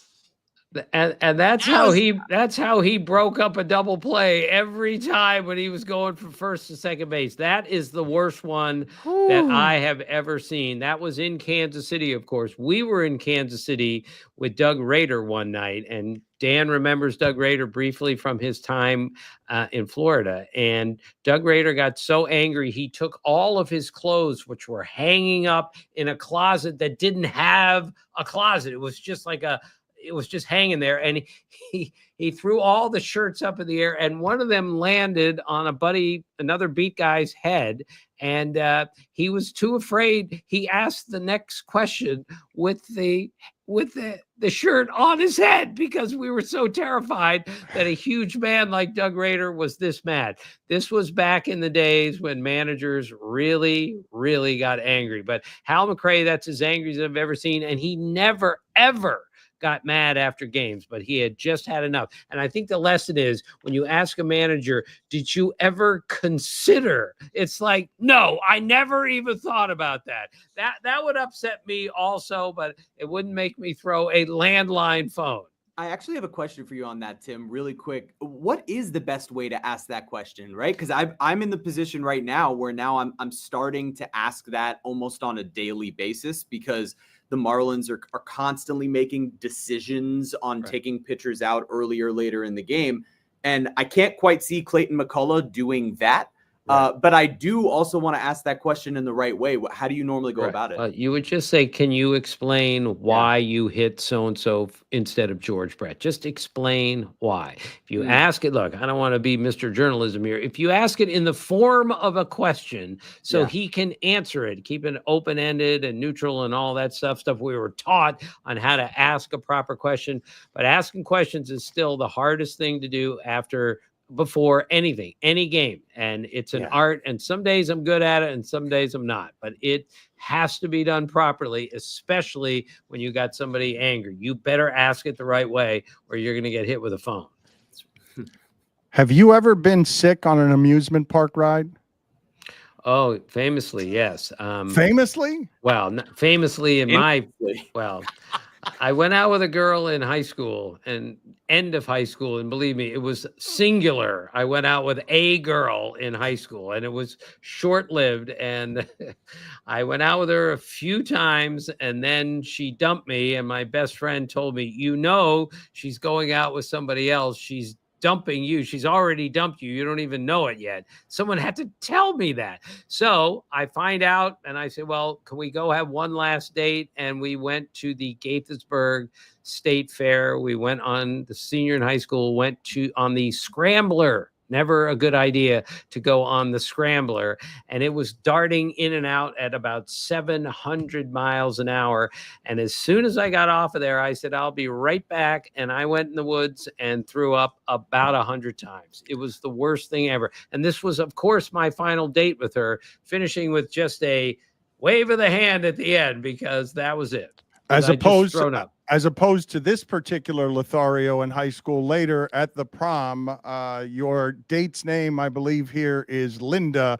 And this Lothario, this man here would never have any. And what do you mean? No, you don't have this picture. Jeffrey, did you ambush me? Oh my gosh. I needed to win them back after the cheating scandal, Dad. Yes, I'm sorry he has betrayed you. We've embarrassed you. We've hurt you're scared of this photograph. This is pathetic. This sums up my entire high school career. Let's see it. Go ahead. No, I'm sorry. Apparently, it's on delay. Apparently, Boog has it, and I forgot to tell him to send it to us, and he's busy with the Cubs game right now. So in a moment, he will send it to us, and we will find out everything we need to find out about your prom dates. But before we do that, I want to ask you a couple of other personal questions. I want an explanation for why it is the kids would be on the school bus and you would pick them up on the lawnmower. Oh, God.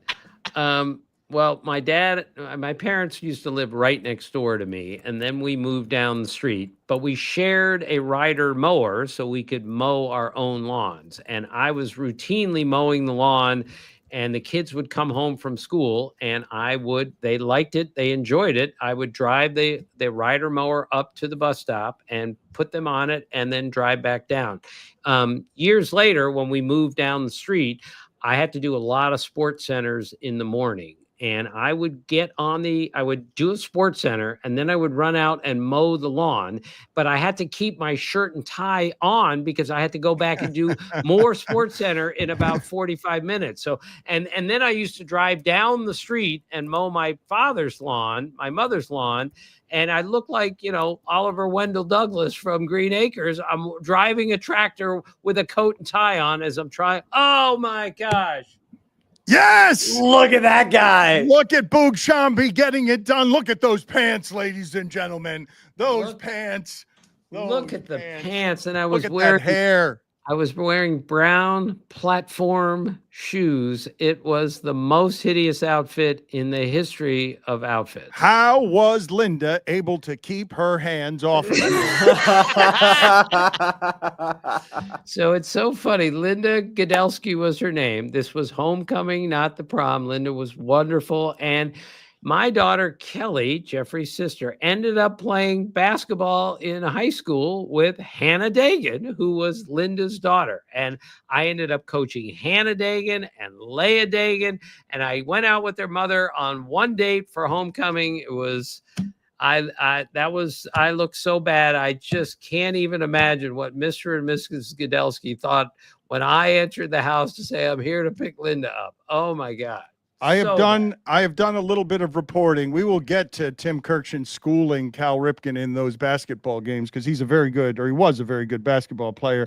But I need to know how bad you were at the shot clock during your daughter's high school basketball games. Yeah, I ran the shot clock for 3 years, and we had a lady who used to, Tom Wheeler's wife, Janet Wheeler, was the scorekeeper, and she was a very, very officious woman. And here I am running the shot clock, and I swear, in 3 years, it malfunctioned maybe 3 times in 3 years, where I failed to reset the shot clock when the ball hit the rim. And Janet Wheeler each time screamed at me, reset, it hit the rim, reset. So I was actually very good at that.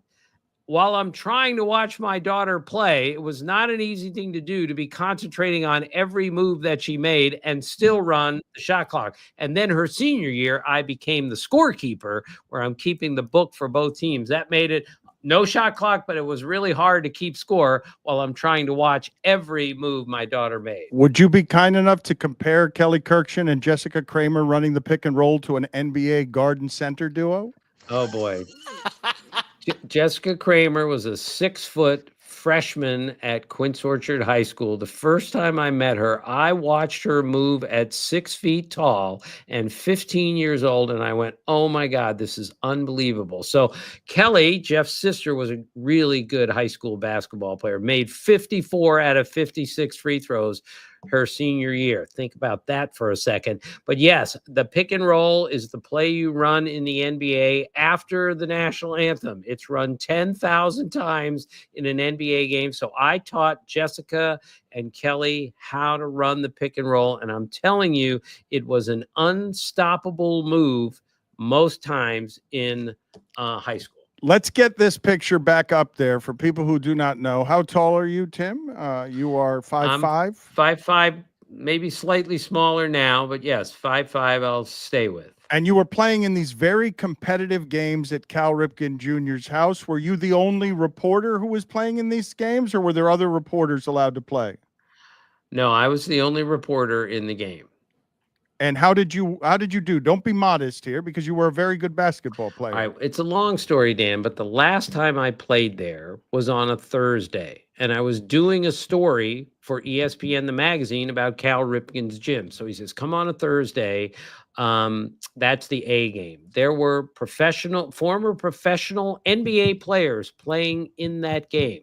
So Ripken's got all the teams already lined up, because you don't just bring a friend. Like, if you're invited to play, you don't bring Dan Le Batard with you and he gets to play. It doesn't work that way.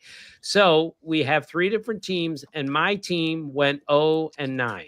0-9, because I'm at the time like 47 years old, and I'm trying to guard a 22-year-old who had just scored 2,000 points at a Division II school, and he was close to a foot taller than me, and he's a point guard. So I couldn't guard him when I was 22. I certainly can't guard him when I'm 48 years old. We went 0-9. So years later, and I mean 10 years later, Rick Sutcliffe on the field at Tampa Bay says to Cal Ripken, we're all standing there. Rick Sutcliffe goes, Rip, don't tell me that Dinky Tim here was good enough to play in your games. And Ripken said, yeah, he was good enough to play in our games. And the last time he played, his team went 0-9. So he remembered a random night from 10 years earlier that my team had gone 0-9. He played a million games before and after that, but he remembered the night that my team got shut out, in part because I couldn't guard the guy that I needed to guard. And I looked at Ripken, typical, most observant, most analytical player I've ever met. And I said, how could you possibly remember that? And he said, how could I forget that? That's the way he operates. I just wearing jeans. I just wanted to point that out, that he's playing basketball against jeans. you in jeans. No, I did. Nuts.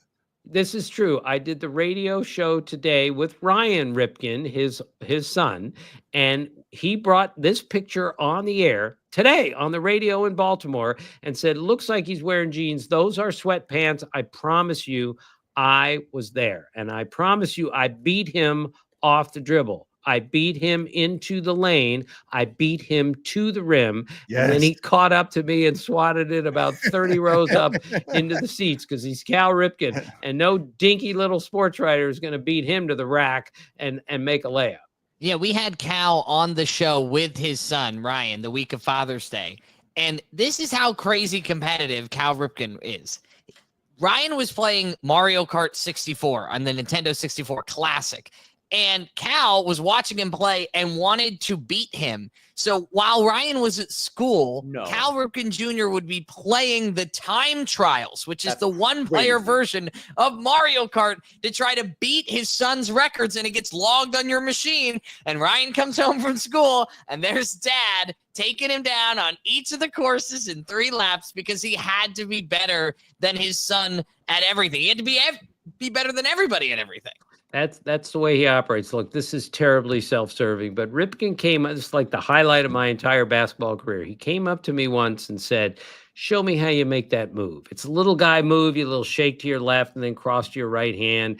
If a little guy can't make this, he can't even play. So I show it to Ripken, and then we play again 3 days later. He's using that move in the game seamlessly.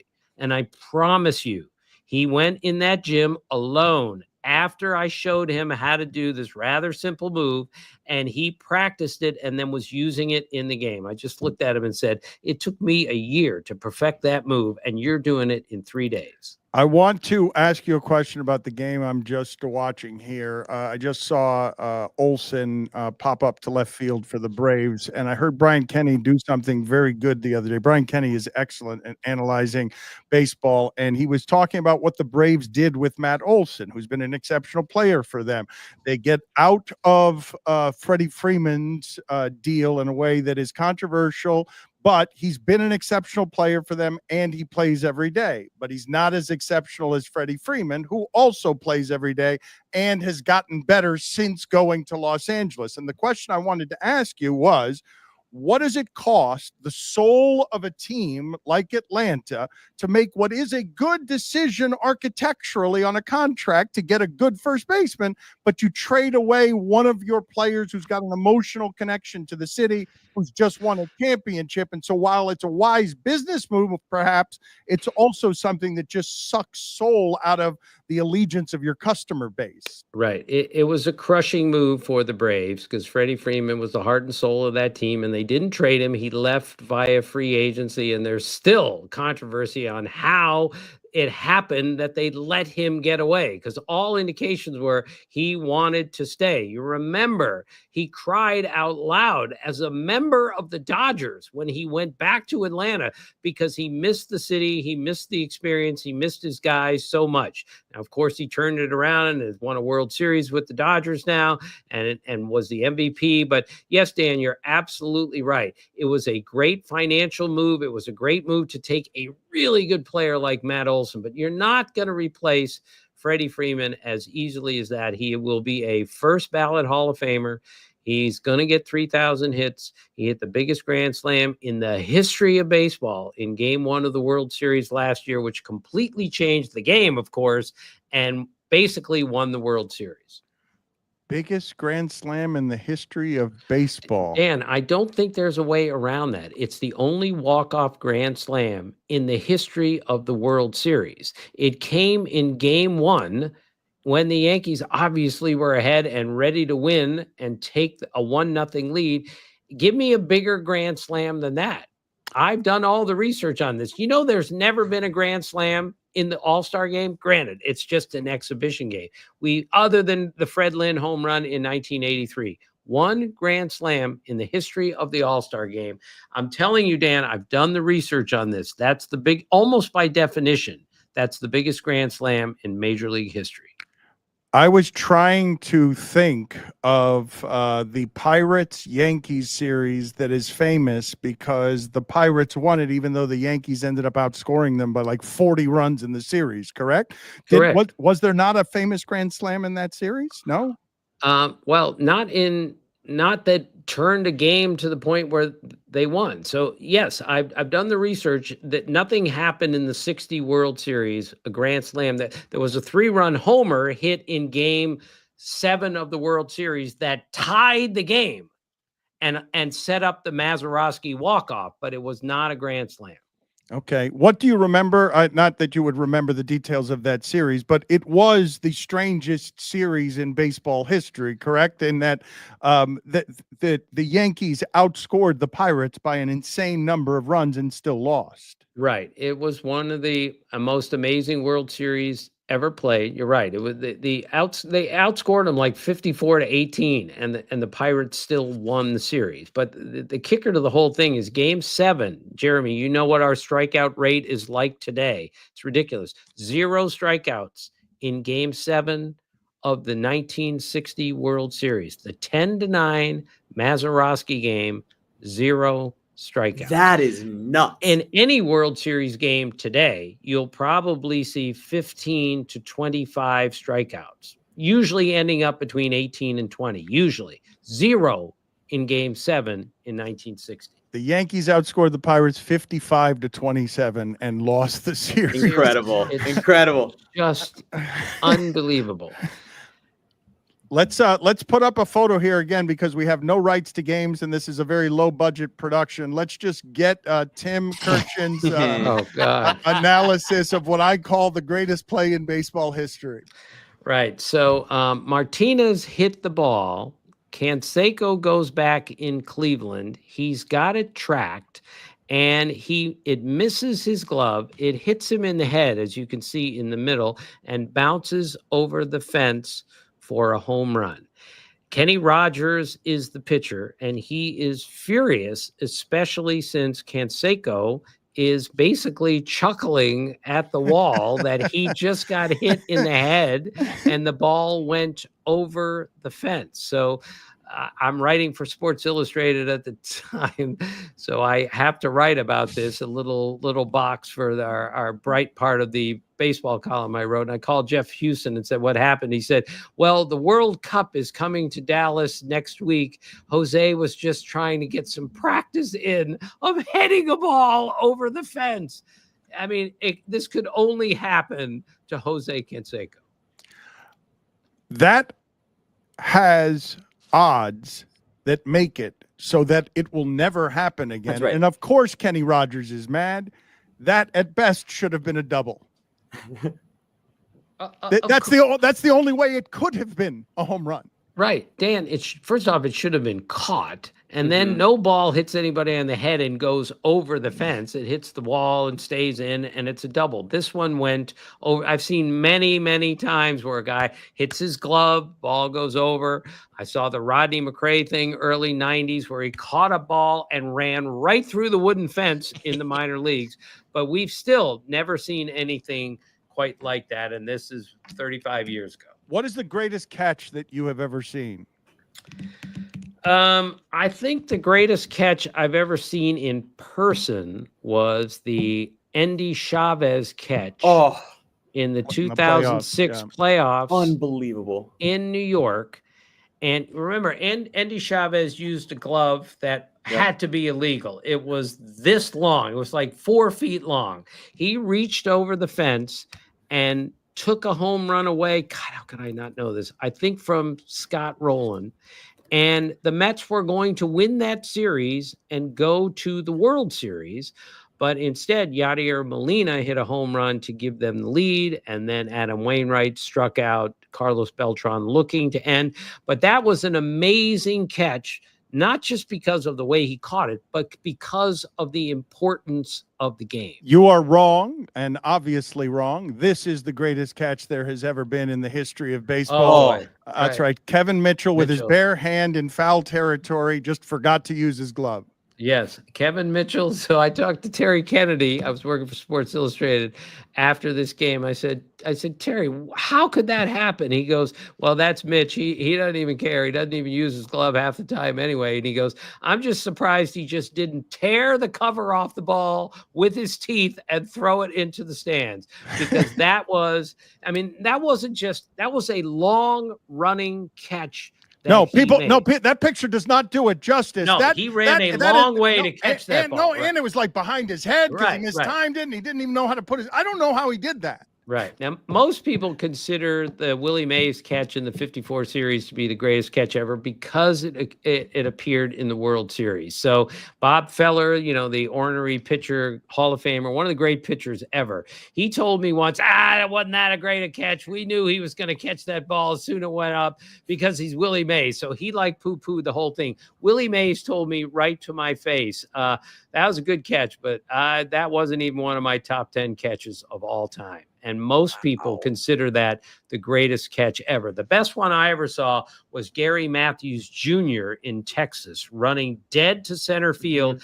And I can't even describe it, what he did with his body, but he jumped to the wall, he turned his glove this way. That is the best catch I think that I've ever seen on TV. But the best one I ever saw in person was Andy Chavez. Dad, does the catch from Torrey Hunter in the 2002 All-Star game robbing Barry Bonds? I was there with you. I was 9 years old. To me, that strikes me as one of the best catches maybe the best catch I've ever seen in person. I know it's not the All-Star game. It doesn't really mean anything. It did then, but that one has to be up there. That's a top 10. And you remember what Barry Bonds did? He ran out to the outfield and picked Torrey Hunter up in the air to say, how could you rob a home run like that? And you remember on the outfield fence, there was an image of a player making basically exactly what Torrey Hunter had done. It was so beautiful. Right. The defense we see in the big leagues today, fellas, is just remarkable because you can say what you want about walks, strikeouts, homers. The athleticism of our players today is preposterous, especially in the middle infield. The way our middle infielders can move and run and jump and dive, the way our outfielders can go get the ball, it's really breathtaking to watch.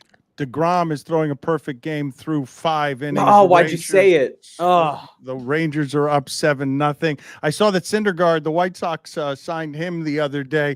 That was supposed to be something different. The Degrom, Syndergaard, and also Matt Harvey looks like cryptocurrency. Right. Well, so I did the Rangers game the other night, and I got to talking to a bunch of their guys, and they are still absolutely in disbelief how great Jacob Degrom is at age 37. He's throwing 98 miles an hour at age 37, having taken all this time off with all the trouble that he's had physically, and he is still just firing. Does Paul Skeens look like the up-and-coming country singer who just had to publicly apologize after old tweets resurfaced? Or does he look like the small-town cop who looks the other way when local college kids buy beer from the corner store, as long as they bring him his favorite candy bar, a Snickers, a Mountain Dew, and a copy of that day's paper when they leave? Look at Greg Cody. Greg Cody's here. Greg Cody is joining us from the bowling alley. We will see if we can get his microphone and his technology working. He told me he was very busy tonight because he had an engagement. He didn't tell me what the engagement was. And look at him now, straight from the bowling alley. How many beers are you? All right, you are up. Go ahead. We'll watch him bowl. All right, listen. He has to bowl. We're going to watch him bowl. I would love to talk to the bowling at 300. Not a 300 game, but a 300 series. They're going to go. No. All right. Well, we need you for a second. What happened? That was well done. All right. So he's just going to go. Watching him bowl. All right. Let's go see what happens here. All right. This is what we wanted for sure. Hold on a second. Let's see what we've got here. I'm really glad he joined us to bowl. Can we see? I need to see the pins. We need to see the pins, Chris. Nah, we'll hear the pins. All right. Oh, look at that form. Look at that form. Yes, no. I have no idea what we don't know what he did. No. We couldn't even. I guess it's a strike. I guess. Okay, he bowled a strike. Is he wearing boat shoes? Did he bowl a How strike? about me? How about me? Let's go. Woo! Now hold the book. Hold the book. All right. Wow. Thank you for joining us, Greg. We appreciate it. Thank you. Hey, how about that baseball game? Huh? Did you get a strike? You did get a strike. I did get a strike. We can tell. All right. Wow. I sure did. All 10 pins. Thank you. Thank you for joining us from your bowling night. We'll see you later. Yeah, we'll see you later, Greg. All right. Good night. I just like thinking about the difference between the father-son duo that we have on with us right now and the father-son duo we just brought on to this program. I can't think of two groups further at the end of the same spectrum. Jeremy, Chris Cody texted me the other day and asked me if I've ever farted on an airplane. Of course he did. That's the text I got. Who texts that to somebody else? It's why you gotta love him. Can we get the Also, photo? Can we get another photo, please? I'd like to just keep showing Kurkjian photos. The Braves and Mets are now tied at 1, and of course, the only ways that runs are scored are solo home runs, because that's the way it is now. Look at this photo here, Tim Kurkjian. We played this today. We played this video on the show because of how funny it is. Take people. Jeff, are you familiar with this video and anything about this video? Oh, no doubt. It's Joe Niekro, right? He's being investigated for altering the ball in some way. And is that a nail file he has thrown out there? Yes, and it was in his pocket, and he pulled it out and was just kind of going like, what are you looking for? And he threw the nail file away. And Ken Picking, a friend of mine, ended up wrote a book about the Niekro family, and it was called The Niekro Files, which I thought was pretty cool.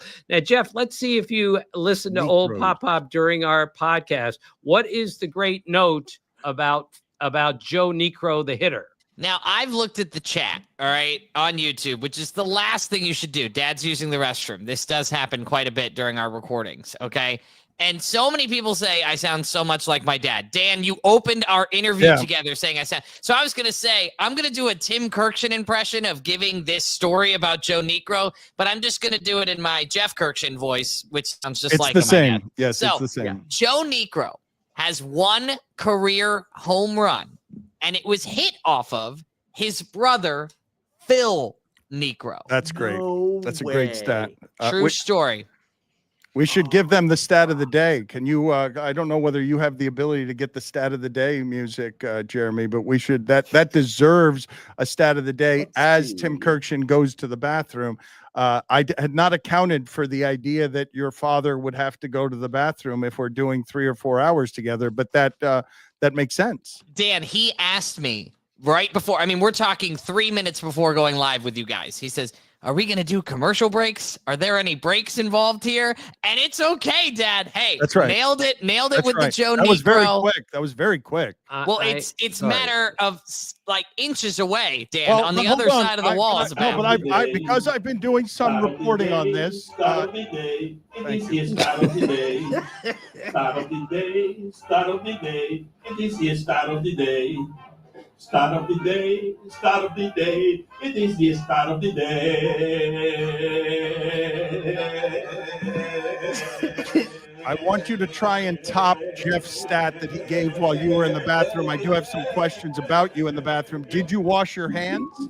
Not this time. I usually do, but I felt like I was letting the show down, so I came out as quickly as possible. Yes, you were letting the show down. It's what we were talking about while you were gone. Did Jeff get the stat right about? Yeah, well, look, it's a great stat. Yeah. But do you have a better one? Not on them, but do you have just a better stat that you can give than Joe Niekro hit one home run in his career? It was off of his brother Phil. Well, Prince Fielder and his dad, Cecil Fielder, both finished their careers with exactly 319 home runs. Now, seriously, what are the odds of that happening? I, of course, know, because I have nothing else to do with my poor life, who has the most home runs for every letter in the alphabet. And the H's are shared by two guys with the same name. So Frank Howard and Ryan Howard both finished their careers with 382 homers. So they are the H's, and they share the same name. Wow. And Dennis Eckersley, mentioned earlier in the show by Eduardo Perez, picked off Kenny Williams in a game. And then he went 3.5 years without picking off anybody. and then he picked off Kenny Williams. No way. Yes, true. So, but this is how my life works, and it's a compliment. Ian Kinsler, second baseman for the Rangers, came rushing up to me like frantically the day after a game, and I didn't see the game before, and he said, something happened yesterday that even you don't know about. He said, I hit a home run, he said, Ian Kinsler. And the second baseman for the Nationals, Willie Harris, hit a home run in the same game. And he said, and we share the same birthday. And that has never happened before in Major League history. And I went and checked it out, and he was right. Just like Ryan Dempster and Homer Bailey sharing the exact same birthday, pitched against each other, started against each other in a major league game. That had never happened. And Ryan Dempster said, my glove from that game is in the Hall of Fame because they recognize that has never happened before. Another bathroom question. Why are you referred to in the family as a jewel thief in the bathroom? All right. I'm not real good about going to the bathroom. I get in and I get out. I am the cat burglar in the family because I sneak in the bathroom, I go, and I'm out before you even know I was in there. I rarely, if ever, go anywhere on the road. I actually went on an airplane not long ago, maybe for the first time in my entire life, and I've been on 10 million flights. But I just have this thing. I got to get in. I got to get out. I don't want anyone to even know that I was in there. Thank you, Jeff, for sharing. That was not him. I will not reveal my sources. Like but who else? It was not him. It was not him. It was not him. I will not reveal my sources. When you went to the bathroom on the airplane, number one or number two? Two. I go one all the time, and two on the plane. It was several years ago, but that was the first time. I was in my 60s. I have a Rays update for everyone because they're Dan's favorite team in the world and he loves base running. I want to explain how the Rays took a 3-0 lead. So these are the plays in a row. With one out in the top of the second inning, you have a Morel infield single, then a Josh Lowe single, then a Caballero bunt single to first, in which Morel scores because he was standing on third after the Lowe single. Then Chandler Simpson reaches on an infield single. Josh Lowe scores on a wild pitch. And then Jansen sacrifice bunt to first. Caballero scores Simpson to third. That's how they scored their 3 runs in the inning against Kansas City. All right, all kidding aside, it almost makes me cry when I see a team that is that fundamentally sound in today's day and age that they can get bunts down, run the bases properly. Look, I repeat, our players are bigger, stronger, faster, and better than ever. But the industry has not trained them to run the bases properly or put down correctly a bunt, sacrifice or bunting for a hit. The Rays do it better than anybody. They play the game better than anyone, and they have for years. That's why they are a treat to watch, because the manager, Kevin Cash, just does not put up with players who don't know how to bunt, don't know how to run the bases, and they're all a bunch of kids who don't make any money. So they're playing for a job every single night. That enters the equation also. I don't know how. Oh, go ahead, Dan. I'm sorry, the Mets with another solo home run. That's Fuentes, right? That's 2-1. Exit. That's Soto. Was it Soto? Yeah, that was Juan Soto off Fuentes. It's Didier Fuentes on the mound, his second start for the Braves. Right. The Mets just went deep. Recently had a 14 home run stretch where all 14 were bases empty home runs. So that's 18 homers for Soto, and his on base is over 400, and they're still complaining about Soto in New York, right? Right. Because he's hitting 250. And look, he's going to have a tremendous year before this is over. He is a generational hitter. He got off to a slow start. It's New York. He's making $765 million. You got to expect this. But before he's done, he's going to have tremendous numbers, because great hitters always figure it out. So Degrom is now perfect through 6, and you guys say I'm going to jinx it, but they're not going to let him finish the game. No, they won't. And he will be on an innings limit this year, that if they do get hot and make the playoffs, and he's reached his innings limit, which I'm not positive what it is, He will not pitch in October if he's past his innings limit, because they have to protect him because he's still so good, and because they're not going to let him get hurt again. He's only thrown 67 pitches in this game. Right. He might be. I mean, look, it's a perfect game. It's different than a no-hitter where guys are issuing out walks. If he can keep it going, if it's a no-hitter, no question, he'll end up getting pulled. But if he can keep a perfect game going, you'd have to love to see him get the shot. But you're right. I mean, coming off the amount of injuries that he's had, I just can't imagine they're going to let him do it. Right. I covered one perfect game in my career, and it was in Texas on the final day of the 84 season. Mike Witt pitched a perfect game. The last batter of the game was a pinch hitter, Marv Foley, grounded out to second base to end it, and that was the last at bat he took in a major league game, and it was the final out of a perfect game on the last day of the season. Only in baseball can that happen. I will tell you guys that we have failed in a number of different ways this evening. I forgot to text Boog Shambi and Jason Benetti. Bobby Valentine evidently has our link, but is ghosting us. And now I'm told this is another failure by us. I am told that Cooper Flagg has been taken with the first overall pick in the draft. We scheduled this without knowing that the NBA draft was tonight. It was not great scheduling. I'm an NBA reporter, and I scheduled it on the night that the NBA draft was happening. Okay, this is not great Sports Center video. I don't believe that is Cooper Flagg that we were just showing there. I believe that is an error. It's definitely not Cooper Flagg. I'm not sure. I don't think it is. All I know is it's not him. I'll tell you that. Jeremy, can I give a quick game update? Because this is way too embarrassing. Kyle Schwarber just reached on an infield single. He outran an infield single when I had said on the record that I thought I could beat him in a foot race. And here he is reaching in the first inning of the game in Houston on an infield single. Oh, gosh. He's a radio show host with a mangled foot, and he thinks he can beat Kyle Schwarber in a race. The only time during this whole time I said, Jeff, you can't do this. Now we've got a friend. Now this is a party. We've got Joe Posnanski here. Who, you say you've wasted time looking through the most home runs by the letter in the alphabet that a player's last name starts with.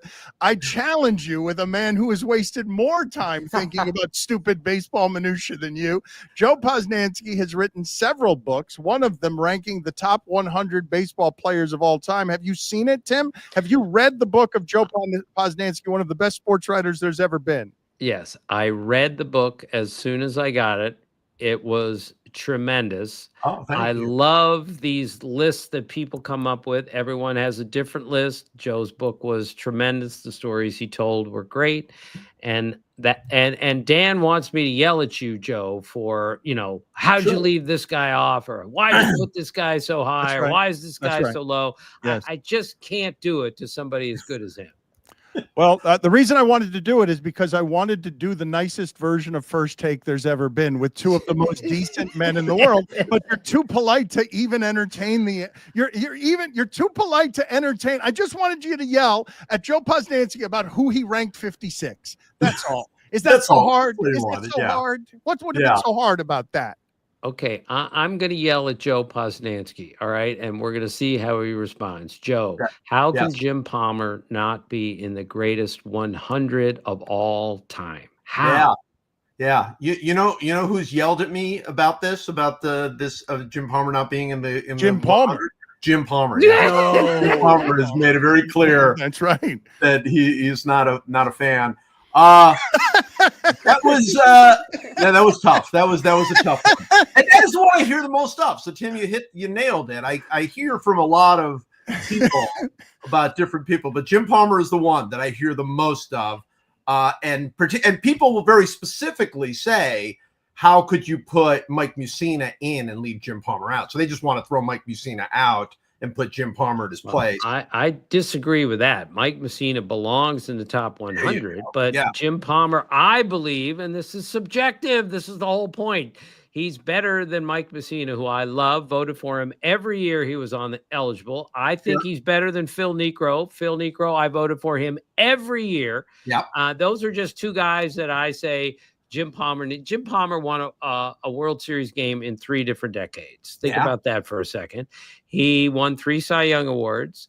And the Orioles' greatness, the greatness of the Orioles extends from 1966 through 1983. Jim Palmer's entire career was during that span. He is the common denominator of this amazing run that the Orioles had. He was there the whole time. That's my only complaint, Joe. I swear to you, I went looking for things to get angry about, and the more I looked, I said, I can't do it. Joe, Jim Palmer makes sense as a guy, right, who's like on the edge that doesn't make it there, right? Who's the worst player that you've had reach out to you to complain that they didn't make the top 100 list? Because like it makes sense for a guy who's right on the edge, but there's got to be some guys like who were just, you know, maybe a couple times all-stars, whatever, but either had a relationship with you or something like that to where they reached out. I had Cal Ripken's wife yell at me for ranking Cal way too low. Cal should have been number 8 according to her, which is fair. I don't know that I've had a bad but my favorite person who has yelled at me for not putting him in the 100 is Joey Votto. That's my favorite one. Yeah, Joey very specifically was like, yeah, come on, man. I mean, it's a joke. This is a joke. And I'm like, where would you have ranked yourself? And he's like, top 20. I mean, I think. So that's probably my favorite one.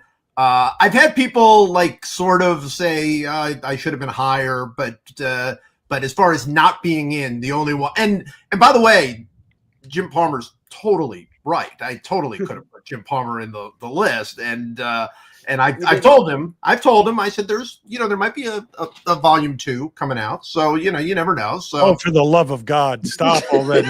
Just stop.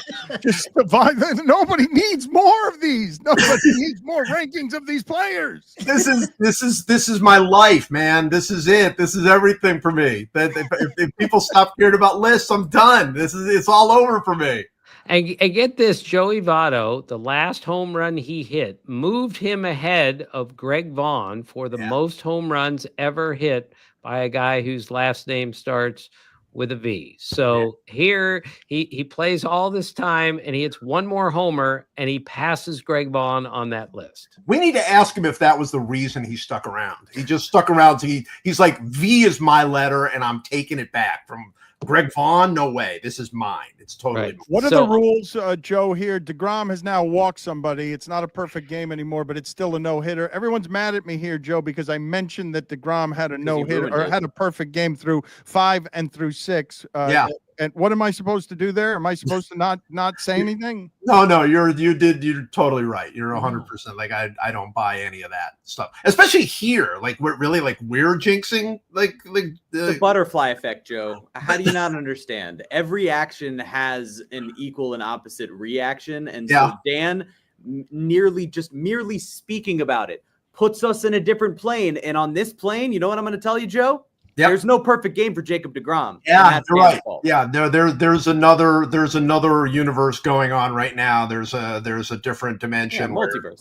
We're in the multiverse. He definitely is throwing the perfect game. I heard you guys talking about this, and I don't know with Dan. I'm really curious about your specific thought about this. But how long would you let Jacob Degrom pitch if he had a perfect game going? Man, you guys are going to have to help me because you have more information on what the doctors might say would be a good pitch count. When they told me 67 pitches through 6 innings, what is his pitch count? Is it 80? Is it 90? Like what? How much further than that? Because my God, like the idea that you wouldn't allow him to pitch a perfect game seems wrong, but it also seems about 5 years late on this. They don't allow those guys to have perfect games anymore. Like they do it as if they're at the doctor's office instead of the manager being in the dugout. Yeah. I find it to be, I mean, because I get it. I totally understand. but it breaks my heart every single time. It broke my heart when Kershaw didn't try to finish off his perfect game. It would break my heart. I mean, here's the thing about Jacob Degrom. I mean, and obviously he's at any point he could break down. He has a million times before, and you want to protect him and put him in bubble wrap and do whatever you want. But like if Jacob Degrom, I mean, now that he's walked somebody, fine. But if Jacob Degrom is on pace to throw a perfect game, I mean, that's the career highlight for Jacob Degrom. That's the thing that he keeps for the rest of his life. I honestly believe that I leave it to the pitcher, and I would say if Jacob Degrom said, no, man, I'm finishing this thing, I would let him finish it. That's how I feel. Context of it, 103 pitches is his season high this season, but he's thrown between 81 and 84 pitches each of his last 5 starts. Yeah. So theoretically, he stretched out to 100 plus, and he hasn't gone there in the last several starts. This would be the time. But now that there's the walk, now that it's a no-hitter, I can't imagine they're going to let him push it too far. He's at 77 pitches through, I think, 7 innings. Yeah. Right. And our quality control coaches will not allow anybody to get hurt. A couple of years ago, a manager told me that the quality control coach came to him and said, the distance they were playing on the road, the distance from right field to the dugout is much longer in this ballpark than it is in our ballpark. So our right fielder is running a lot more just to get to the dugout. And last night he hit a double and a triple in the game.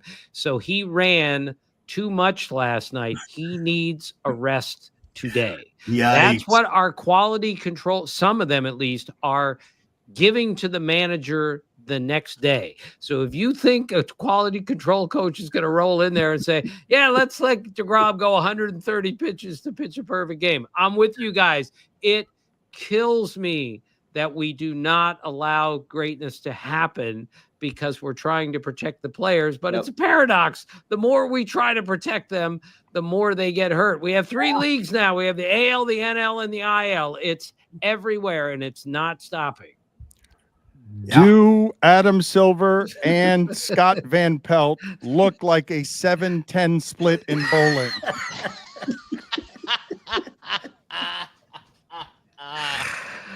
Oh, Joe, sorry that you have to be a part of this, but when I joined the Le Batard Show about 20 years ago, the first time I was on the Looks Like game, the first joke I heard was that Jeff Van Gundy looks like a coroner who does an autopsy while eating a ham sandwich. We just laughed uncontrollably, and ever since then, it became part of the gig. Does Adam Schefter look like the scientist in a white lab coat on a gasoline commercial? Or does he look more like the squeamish veterinarian from a Wild West movie who audibly gulps when a weapon is placed in his hand? Speaking of Adam Silver, Dylan Harper went 2nd overall, and that's the son of Ron Harper. So how old does that make you feel, boys? Ron Harper's son just went number 2. Yeah, and BJ Edgecombe 3rd to the Sixers. Wow. We will have a mean in here shortly, I think, to give us some updates on basketball. Go ahead, Jeff. Sorry. I wanted to, first of all, say hi and introduce myself. And if I'm not mistaken, I understand that you are a big Stratamatic guy. Am I right in saying that? You are correct in saying that. And you are in the presence of Stratamatic Hall of Famer Tim Kurkjian today. I not only know this, but I wrote it in my newsletter. I mentioned a congratulations to Tim and said in the newsletter that I'm pretty confident I could beat Tim in Stratamatic. I wrote it very specifically. And the Stratamatic people reached out to me and said, we want to set up this big match between you and Tim. And I don't know where that stands, Tim. But I know where it stands, Joe. And okay. I hate to say that, after discussing with my dad, we couldn't wrap his mind around the fact that Stratamatic can be done on a computer instead of with the cards and the dice. So we just have to get there in person, is what you're saying. We need to do it over the phone. We can do it in person. You can come to the Is This a Great Game or What studios in beautiful Skippack, Pennsylvania, in the middle of nowhere here in my basement, or we can figure it out. But my dad said, I'm not doing anything on a computer, Jeff, without you. I'm shocked we are even doing this show with him anywhere but next to me, with me holding his hand for the technology.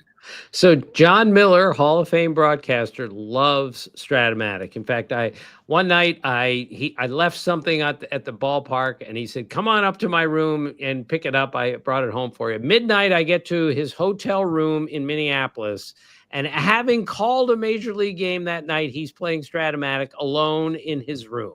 This is what John Miller used to do. So once on a flight with the Orioles, Cal Ripken, the most observant man in the world, the most analytical man in the world, Joe knows all about this. John says, you want to play Stratamatic? So Ripken says, all right, I'll play. And John Miller beats Ripken in a game of Stratamatic. And Ripken is furious that he lost because he's the most competitive person on the face of the earth. So he takes the game. He figures out how it's played. He looks at all the cards. And on the next road trip, next flight, he says to John Miller, all right, we're playing again. And Cal Ripken beat John Miller in Stratamatic. And it was like the world's all well again. Cal Ripken won.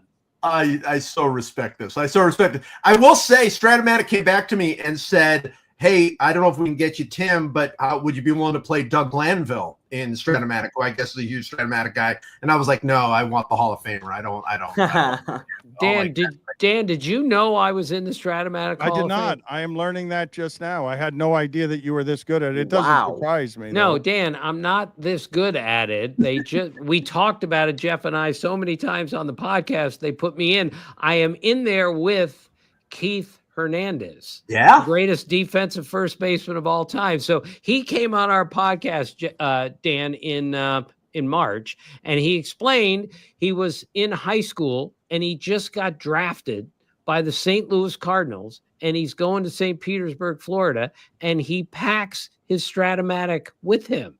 And he puts it in the suitcase. He can't wait to get to St. Pete. As a professional baseball player, he opens up his suitcase. The Stratamatic's gone. He calls his father and says, did you take my Stratamatic? And he said, of course I did. You're a professional baseball player now. You can't be playing that game. You're a professional baseball player. And Keith said, but Dad, I'm halfway through the 71 season. He was devastated. He loved that game. I wanted to ask you guys something here. I see that the Mets are now up 6-1. Soto was just called out on strikes. It was ridiculous what they just called on him. But the Braves have a pitcher named Bummer, and they also have a pitcher named Blewett. And the Marlins have a pitcher named Junk. The Mets today called up Dickie Lovelady. I'm wondering, what are the best names in baseball? I want to ask two people who know almost all there is to know about baseball, including the 1800s when all the players were named Heine.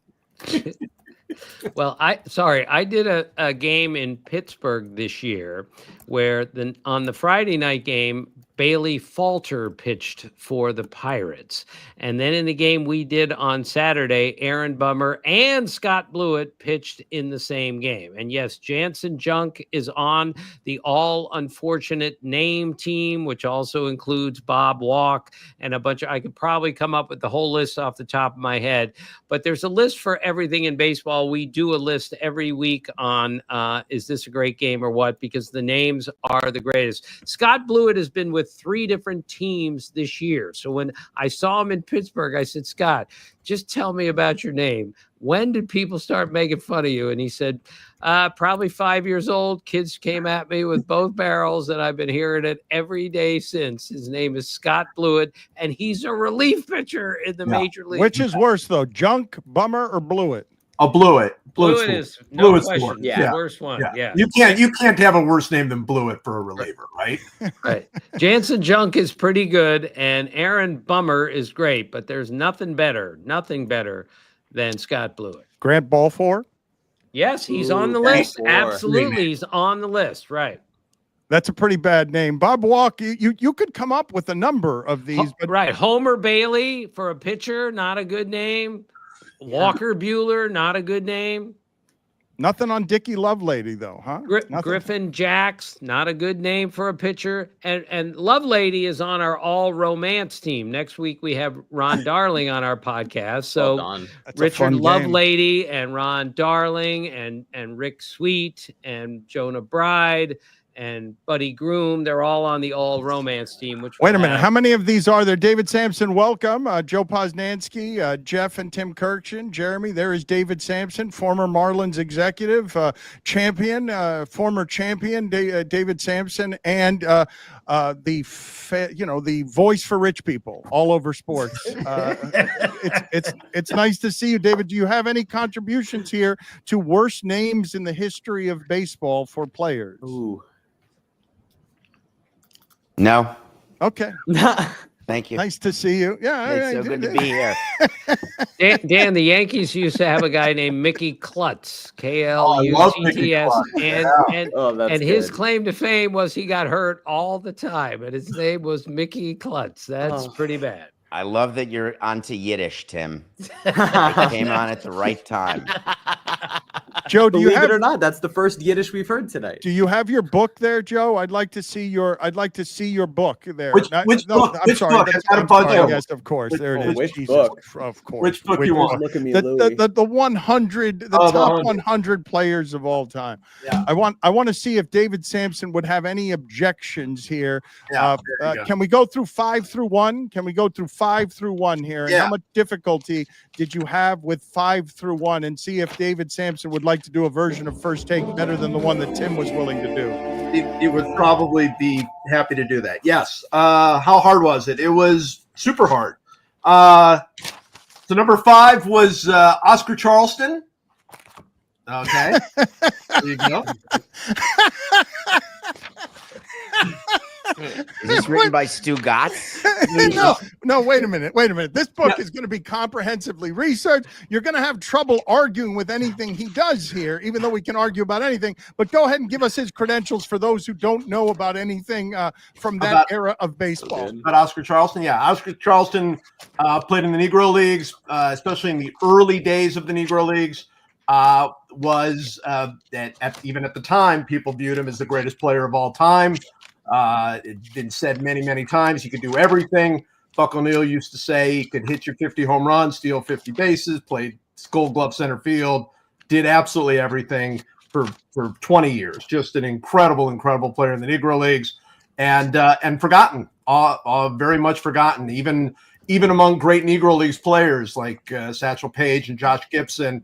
Oscar Charleston kind of got overlooked. But if you go back and look at what people were writing and saying at the time, he was far and away the greatest player. And Buck O'Neil always used to say Willie Mays was the greatest major league player he ever saw, but Oscar Charleston was the greatest player he ever saw. So he's number 5. Number 4 is Henry. I can see David Sampson, though, and I feel like he's thinking DEI.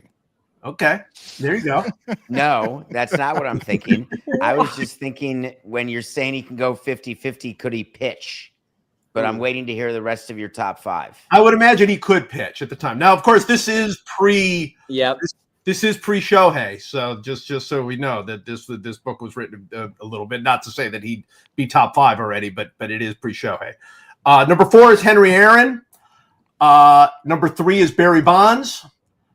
Number 2 is Babe Ruth, and number 1 is Willie Mays. So that's your top 5. I will tell you this: when I saw this originally ran online, and when I wrote the number 4, Henry Aaron, I got a call. I was at dinner, Milwaukee. I pick it up, and it's Bud Selig, and it was Bud Selig calling to tell me he loved Henry Aaron. He said it was the best essay he'd ever read about Henry Aaron. It was very nice. He couldn't have been kinder. He just went on and on and on.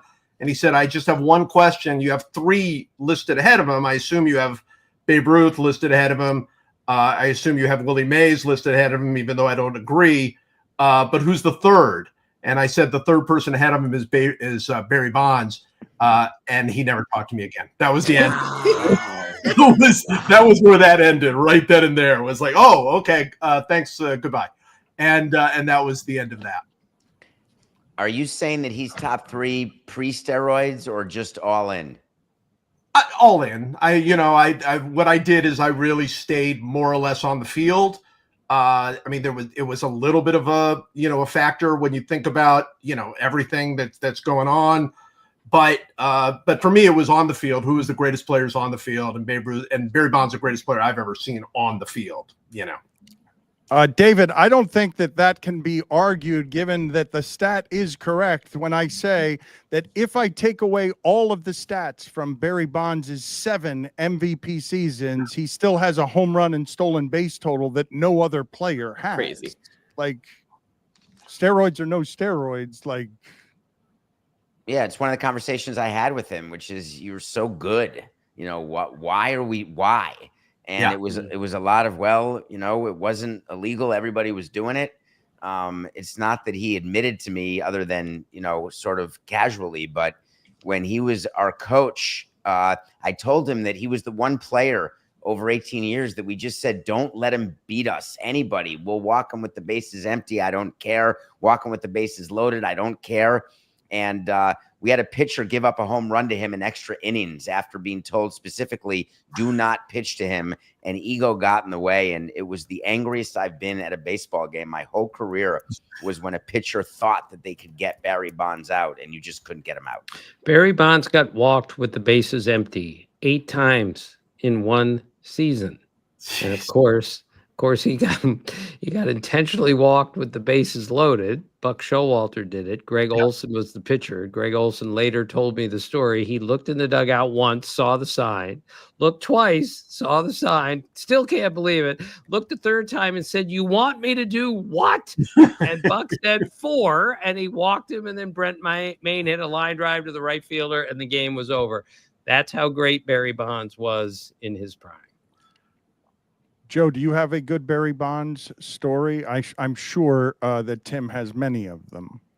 Yeah, I mean, it's funny because I don't know how it was with you, Tim. I always had really good luck with Barry Bonds, which was very odd because nobody I knew really had good luck with him. But for whatever reason, every time I wanted to talk to him or deal with him, he was really good, and he was thoughtful, and he was interesting.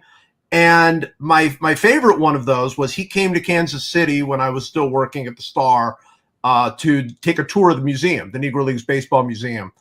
And I wrote a piece that day about how if Barry Bonds, if this had been during the time of the Negro Leagues, pre-Jackie Robinson, that Barry Bonds would be a fictional character. People would be telling you how great Barry Bonds is, and nobody would believe you, right? Like that was what it was. And he went to the museum, and somebody gave him the piece, and I was told, not by Barry Bonds, but I was told that he actually cried a little bit reading that piece and thinking about it. And of course, when he set the home run record, he said, "I don't consider myself having the home run record. I think Josh Gibson hit more home runs than anybody else." So there was a lot going on with him. I mean, obviously I say that, and then, I would watch him just absolutely tear into somebody for no reason at all. I mean, it's not like you could just count on him, but for whatever reason, I had decent luck whenever I wanted to talk to him. It is official. Dan has jinxed everything. Sports jinxes do exist. A single for Cowser in the 8th means that Degrom goes 7+, gives up a hit. He was immediately hooked right after that first hit. How many pitches? How many pitches did he throw? He ended up throwing, he was at 86 going into the inning. I will tell you right now, it was a total of 89 pitches in 7+ innings. Joe, I bet you that Sampson would have pulled him. David, would you have pulled Degrom? Explain, maybe you already know what the pitch count situation was with Degrom, but we were just talking about how long you would have stayed with him with a perfect game. He's on the last year of his deal. Let him go till his arms falls off. That'd be cool to get a perfect game. Start collecting bases and tickets and taking out balls and getting them ready. Of course, I don't want to pull someone with a perfect game, Dan. Come on. But if he's a young guy, if he's young and we've got him for 6 years or first year of a multi-year deal and he's gone and we know that he won't be able to get through 9, I feel more comfortable with it. But if it's a free agent to be, keep going. He's 40 the rest of the year, 38 next year, 37 the year after. So in this scenario, no shot, right? Nope. Yep. I don't think. What do you think? You guys have covered the sport enough. David has a way of cutting through some stuff with coldness. Do you guys agree that most teams would look at it the way that he's looking at it if he's in the last year of a deal, or if he's going to be somewhere else and he's not going to be with us? Who cares? I don't think it's quite that strident. I think a lot of teams look at a guy and say he's a major league player and we need to protect him whether he's with us or not. However, David is right on some level that in the back of your mind, you say he's leaving us after this season. We can push him an extra inning or 2 if we have to. How about the LSU coach?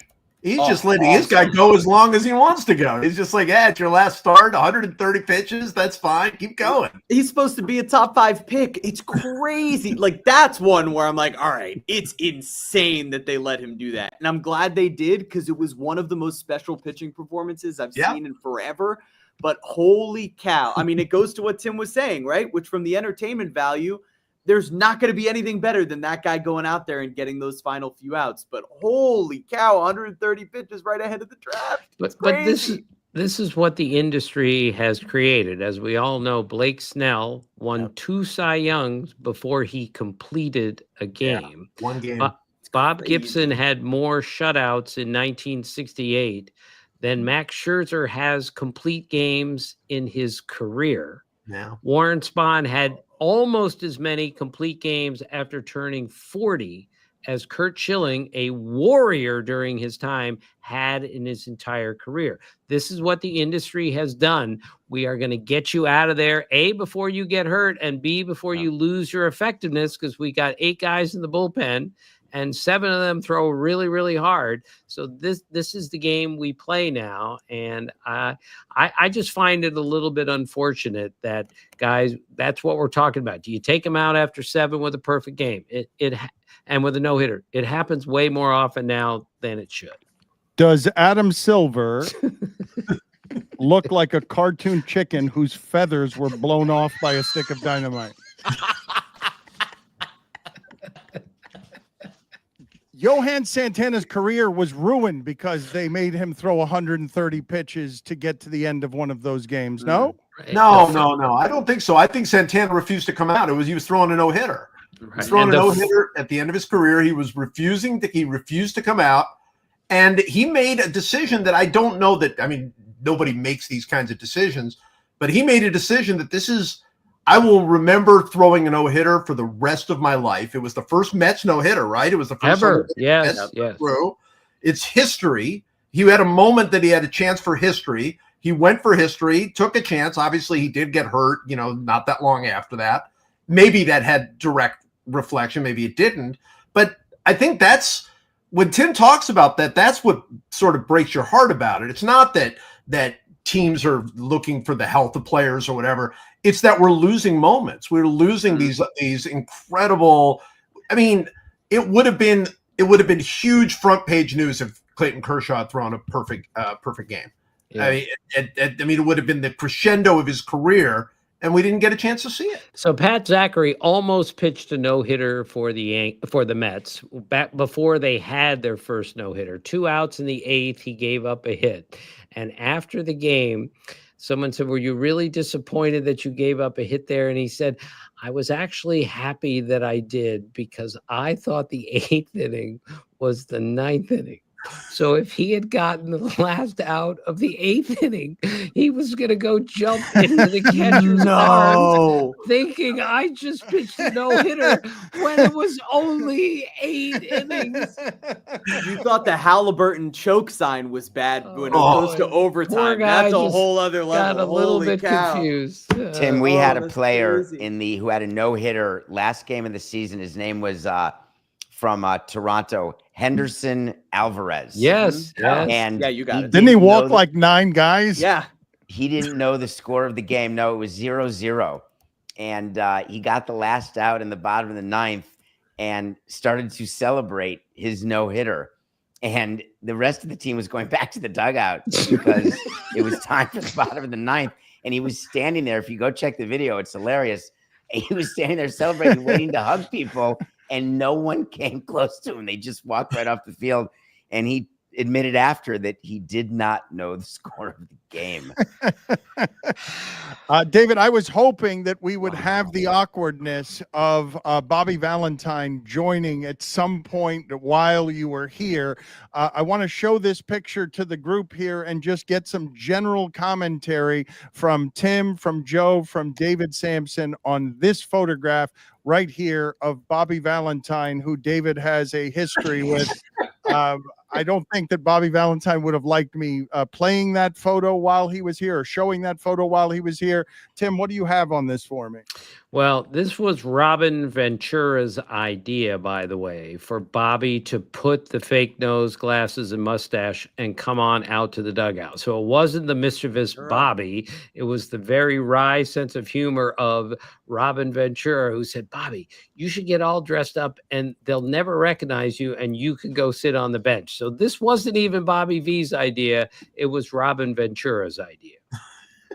My bad. I had Henderson Alvarez having the 9 walks when it was AJ Burnett who had the 9 walks in a Marlins no-hitter. Poznansky, what do you have for me on this Bobby Valentine photo? And David, tell me about what awkwardness might have ensued if Bobby Valentine had showed up at the same time you showed up, because I don't think that you two like each other very much.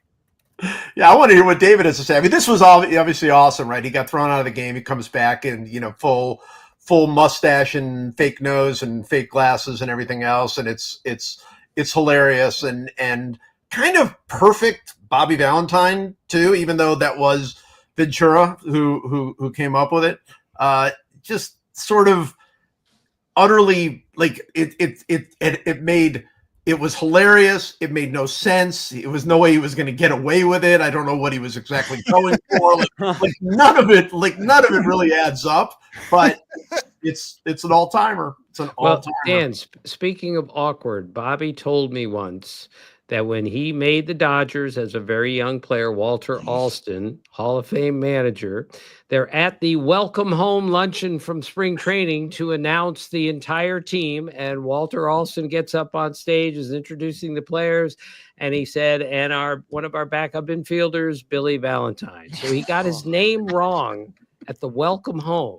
So like 4 months later, Bobby Valentine is still in the major leagues, still playing for the Dodgers. His parents come to a game. They're in the hotel elevator. Walter Alston, Bobby's parents, and Bobby. And Walter looks at the parents and says, it's really great having your son Billy on the team. He got it wrong twice. And he's been on the team for 4 months.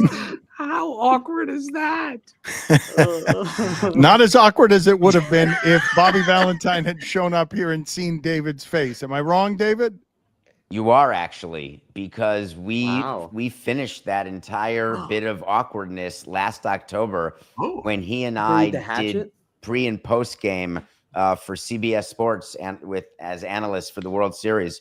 And the way that happened is we each got a call from the higher ups at that network saying, how would you feel about working with Valentine? And how would you feel about working with Sampson? And we both said, hey, no problem. And so we were in studio together every day, watching every World Series game together and doing all the pre and post. And we talked about what had happened and everything was fine again. Well, I don't know that people know exactly what happened. What happened is that he had a deal to manage our team before we had yet fired our manager. And it was a deal done directly with our owner. And the GM and I did not want Bobby as a manager. And so we were in Baltimore with the team, and we set Bobby up to get fired before he started by doing a phone call with him and our owner, where we got Bobby to lose control and lose his patience when we told him that he would not be in control of lineups and everything else that managers are generally not in control of. And he went crazy, like so crazy that the owner agreed, okay, we won't hire him. And so we avoided having to hire Bobby Valentine. Oh my God. That is a true story, every single word of it. I think that David's story on Henderson Alvarez is also true. Let's go ahead and show the video of Henderson Alvarez not knowing that the score was 0-0 and he had not completed the no-hitter as he thought he had. Oh, there's Jose. Oh, that's crazy. Well, yeah. So you saw the beginning of it. You could see at the beginning of it. He throws it. Oh no. Oh. I wish Pat Zachary had jumped into the arms of his catcher after the 8th inning. God. Would have been the greatest thing ever. Oh God. It looks like somebody in the dugout thought that was a no-hitter. Look at that. Yeah, that's Jose Fernandez. It's Jose and it's Ozuna. Crazy. Back when the Marlins had good players. Oh, yeah, we couldn't finish 500. Let's show another picture here from the Chronicles of Great Photography here of this moment right here. Tim Kurkjian, go ahead and have your shot at this right here. Well, I was at this game. This is one of the saddest days I've ever spent in my whole life. There's a terrible story here. I'm not going to finish it, but there was all sorts of headhunting going on in this game. All sorts of people were getting thrown at, typical Yankee Red Sox thing. Don Zimmer is the single, after Cal Ripken Sr., is the single toughest person I've ever met in a major league uniform. And he and Pedro went at it as everybody else did. And Pedro threw Don Zimmer to the ground. Don Zimmer was an old man at that point, and it was awful. Pedro felt awful about this, but Zim ran at him. And the only one who felt more awful than Pedro was Zim. After he did this, he recognized that he made a fool of himself that day, because he, again, would fight anybody, anytime. That's how tough Don Zimmer was, but he was not physically capable of knocking anyone over or getting in a fight at that time. And they put him on a stretcher and put him in an ambulance. And I was standing right next to the ambulance when they put Zim in and took him away. And he was just so embarrassed that he was part of a fight on the field, and they had to take him to the hospital afterwards. He was fine ultimately, but they had to check him out just to make sure he didn't hit his head too hard. That was a bad, bad night. So, Joe, you don't find it funny? He just ruined the story for us, didn't he? Yes, I'm sorry that I did. I told you. Yeah, I don't know that I ever found it that funny. I really never did. I kind of always thought there was a little sad, and especially because I like both guys, and it just kind of felt like it was just a bad moment. And usually baseball fights are funny. That's the whole thing about baseball fights. They're almost always funny. And I just kind of thought, that one just did not strike me as funny at all. Yeah, Dan, these people around here today, it's not our show. These are like kind people that have respect for elders. And they're wrong though. It was funny. They're wrong. Yes, they're decent people. They're good. They're good, decent people. But it was funny. Okay, all right. I understand what they're saying about Don Zimmer. Now, old men get thrown to the ground. Yeah, well, Don Zimmer was okay though. Now, if he had died, if there was some sort of bad injury, if he died, it really wouldn't have been funny in retrospect. It wouldn't have been. Well, it still would have been funny, but not as funny, admittedly, if he had died. But still funny. Definitely. Still funny. Boy, I don't know. So one of the seminal moments of my career was in '82. I was covering the Rangers for the Dallas Morning News. They were hideous. They were awful. They lost 13 games in a row in May. I staggered into Zim's office. I'm the beat guy covering the team. He's the manager. I got this hangdog look on my face. He looks at me and goes, "What's wrong with you?" And I said, "Well, Zim, this hasn't exactly been the fun I expected it to be covering this team." And he growls at me, and I'm just quoting exactly here. He goes, "Look at you. You're young, you're good looking, you got your whole life in front of you." He said, "Look at me. I'm old, I'm fat, I'm bald, I'm ugly. I got a plate in my head, and I've got this team to manage. I'm the guy with all the worries. So quit complaining and recognize how lucky you are to be covering Major League Baseball at your age." And all kidding aside, I said, he's absolutely right. An all-time baseball guy set me straight. Quit complaining and cover the game. Does Adam Silver look like Dracula's vampire accountant named Calcula? David, Joe, you have to know that we opened this show with like 8 Adam Silvers. Yeah. That's how the show began. It's 3 hours ago. You guys have 2 or 3 more now. I mean, how many do you have, Dan? Does he look like an unusually long middle toe? Does he look like Bob Barker's microphone? Oh my God. Does he look like a xylophone mallet? Oh, I we never got knew it Bobby was called a Valentine. mallet. We got Bobby Valentine and we got Jeff Miller. I don't know why we have Jeff Miller, but we have Bobby Valentine. And now we have Jeff Miller of the Los Angeles Times. I'm going to do this in order of importance. So we're going to start with Bobby Valentine. Wait a minute. Hello, Bobby. Good to see you. Hey, good to see you. Am I live? Can you see me? Am I in a box? Everything okay? You look great. Yes, we can have your phone turned sideways, but it's not necessary. I was happy to hear that you and David Sampson had buried the hatchet last postseason. Well, I get. Is that a fact? I don't remember. Buried the hatch. Well, I think right at the end, I think we worked together, and right at the end, I might have said something like, I forget what I might have said, but I might have said something like, do you know that I wasn't the one that told Buster Only about me being the manager of the Marlins? And I think he walked to his car, and I walked to my car, and I guess that's the way we buried the hatchet, I guess. That was after the final game of the series, Bobby. We said it right in the garage of the studio. Hi, David. It was like you said it while walking towards your car. Hey, that wasn't me who leaked that I was manager while we had a manager managing the game who didn't know he was about to be canned. That sounds like Imagine how that stuff happens, huh? I can't imagine. That sounds like the end of a rom-com where the couple doesn't end up together. Like that's the final shot. That's I'm the way gonna it works out with me. Yeah. I'm going to apologize real quick here because I have to get Jeff Miller in because I'm pretty sure he's here only to embarrass me. I'm not sure if Bobby Valentine was managing the team that this happened with. Tim, did you get Jeff Miller here? Because the only reason I can think of Jeff Miller being here is because he's here to embarrass me about that story that happened at Shea Stadium. So, yes. Thank you for nothing. We're doing this in front of Bobby Valentine. I don't know if he was the manager of that Mets team or not. Was he, or was Dallas Green the manager of that? I don't remember either. I think it was Dallas Green, I believe, but I could be totally wrong. All right, I'm embarrassed by this story. You know what? I'm going to let him tell the story. I'm going to leave. I'm so embarrassed by the story. Jeremy, you go ahead. You go ahead and handle this from here. Perfect. Great. Cool. Good. I'm glad I'm in that space. Jeff, why don't we go ahead and hear the story?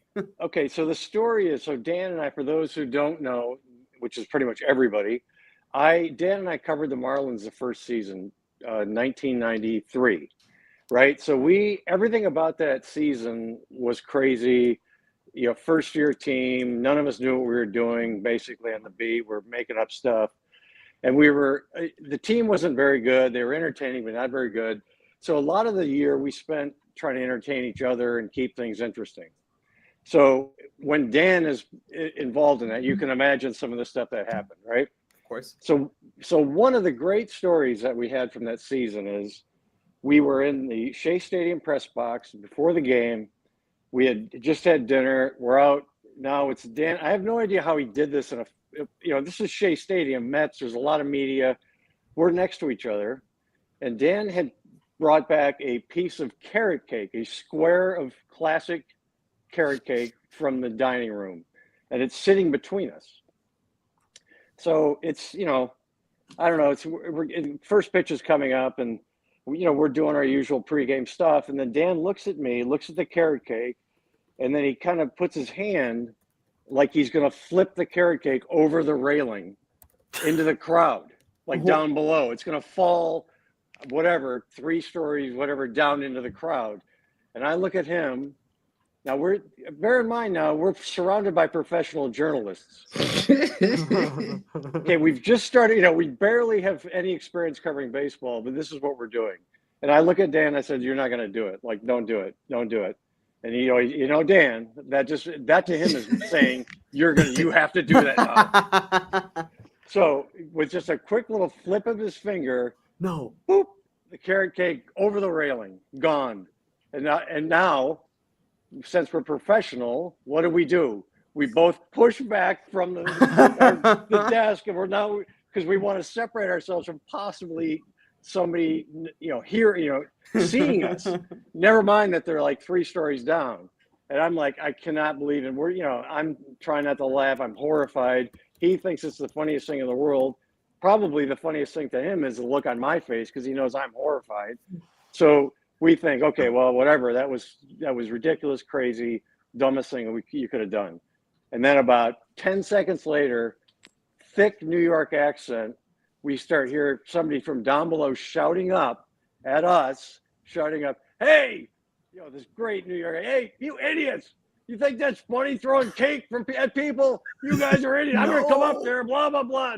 And we are both we're about to die. It's like, I literally want to just disappear. He thinks it's the funniest thing in the world. And so at any point, when I was asked to come and tell this story, my first thought was, what happens if that guy sees this? That's the way this has to end now. That guy has to see this. Who knows how? He's probably 70, 80 years old now.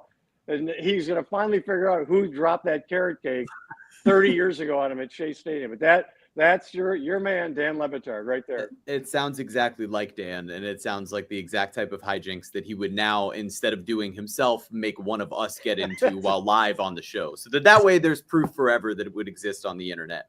Thanks for the story, Jeff. I mean, it sounds exactly like him. But David, I know that you have a lot of memorabilia prepared for today, and we wanted to kind of go through some of that and leave it up to all these different, baseball voices and minds to share some of their stories around any of these players. So David, do you have anything on hand? Oh, I thought that we were going to get to all of our memorabilia, and I just wanted to show a few pieces. And I think that Tim, you and Bobby will appreciate the one that I look at every day, because it's a stat that is totally ignored now, and that is wins for pitchers. And you may recall that after 2005, we traded away the whole team, and we had Joe Girardi as manager, and we had a bunch of young players. And it happened to have been a successful season, other than we fired Girardi, but he won Manager of the Year, and we had a good young core of players. And I had something made, and I was looking at it because I look at it every day, and I was looking at it today and thinking, I can't believe this rotation that we put together. So I wanted to show you guys. And I assume you can name everyone, but I am going to show it on air to see if you can name the Marlins rotation that is in the record books to this day from 2006. Here we go. Ooh. Oh, this is going to be tough. Not we for have me. an actual picture of them. Too much glare. Yeah. Maybe tilted down a bit, David, like toward the camera. Or maybe move back slightly if you can. Can you see anything? It's a little too here? close. I see. I certainly see the man at the top of that rotation. But so that's we're getting a Dontrell little at the top, Yep. right? Yep. Is that AJ Burnett, number 34? Oh no, that's a left-hander there wearing. Oh, you're 34. right. I can't see with the Can glare. we go here. full screen? Can we go full screen on Maybe Samson full- for a Oh sec? yeah, that's the best you've had, David. Is the way you're holding it Oh, right there it now. is. Yeah. Ooh man, I can't see the there. left-handed 34 is so tough. That's not because Hendrickson's years later, right? Oh God, yes. Years and years later. That's not. I'll give you a hint. Is there a Scott Olsen?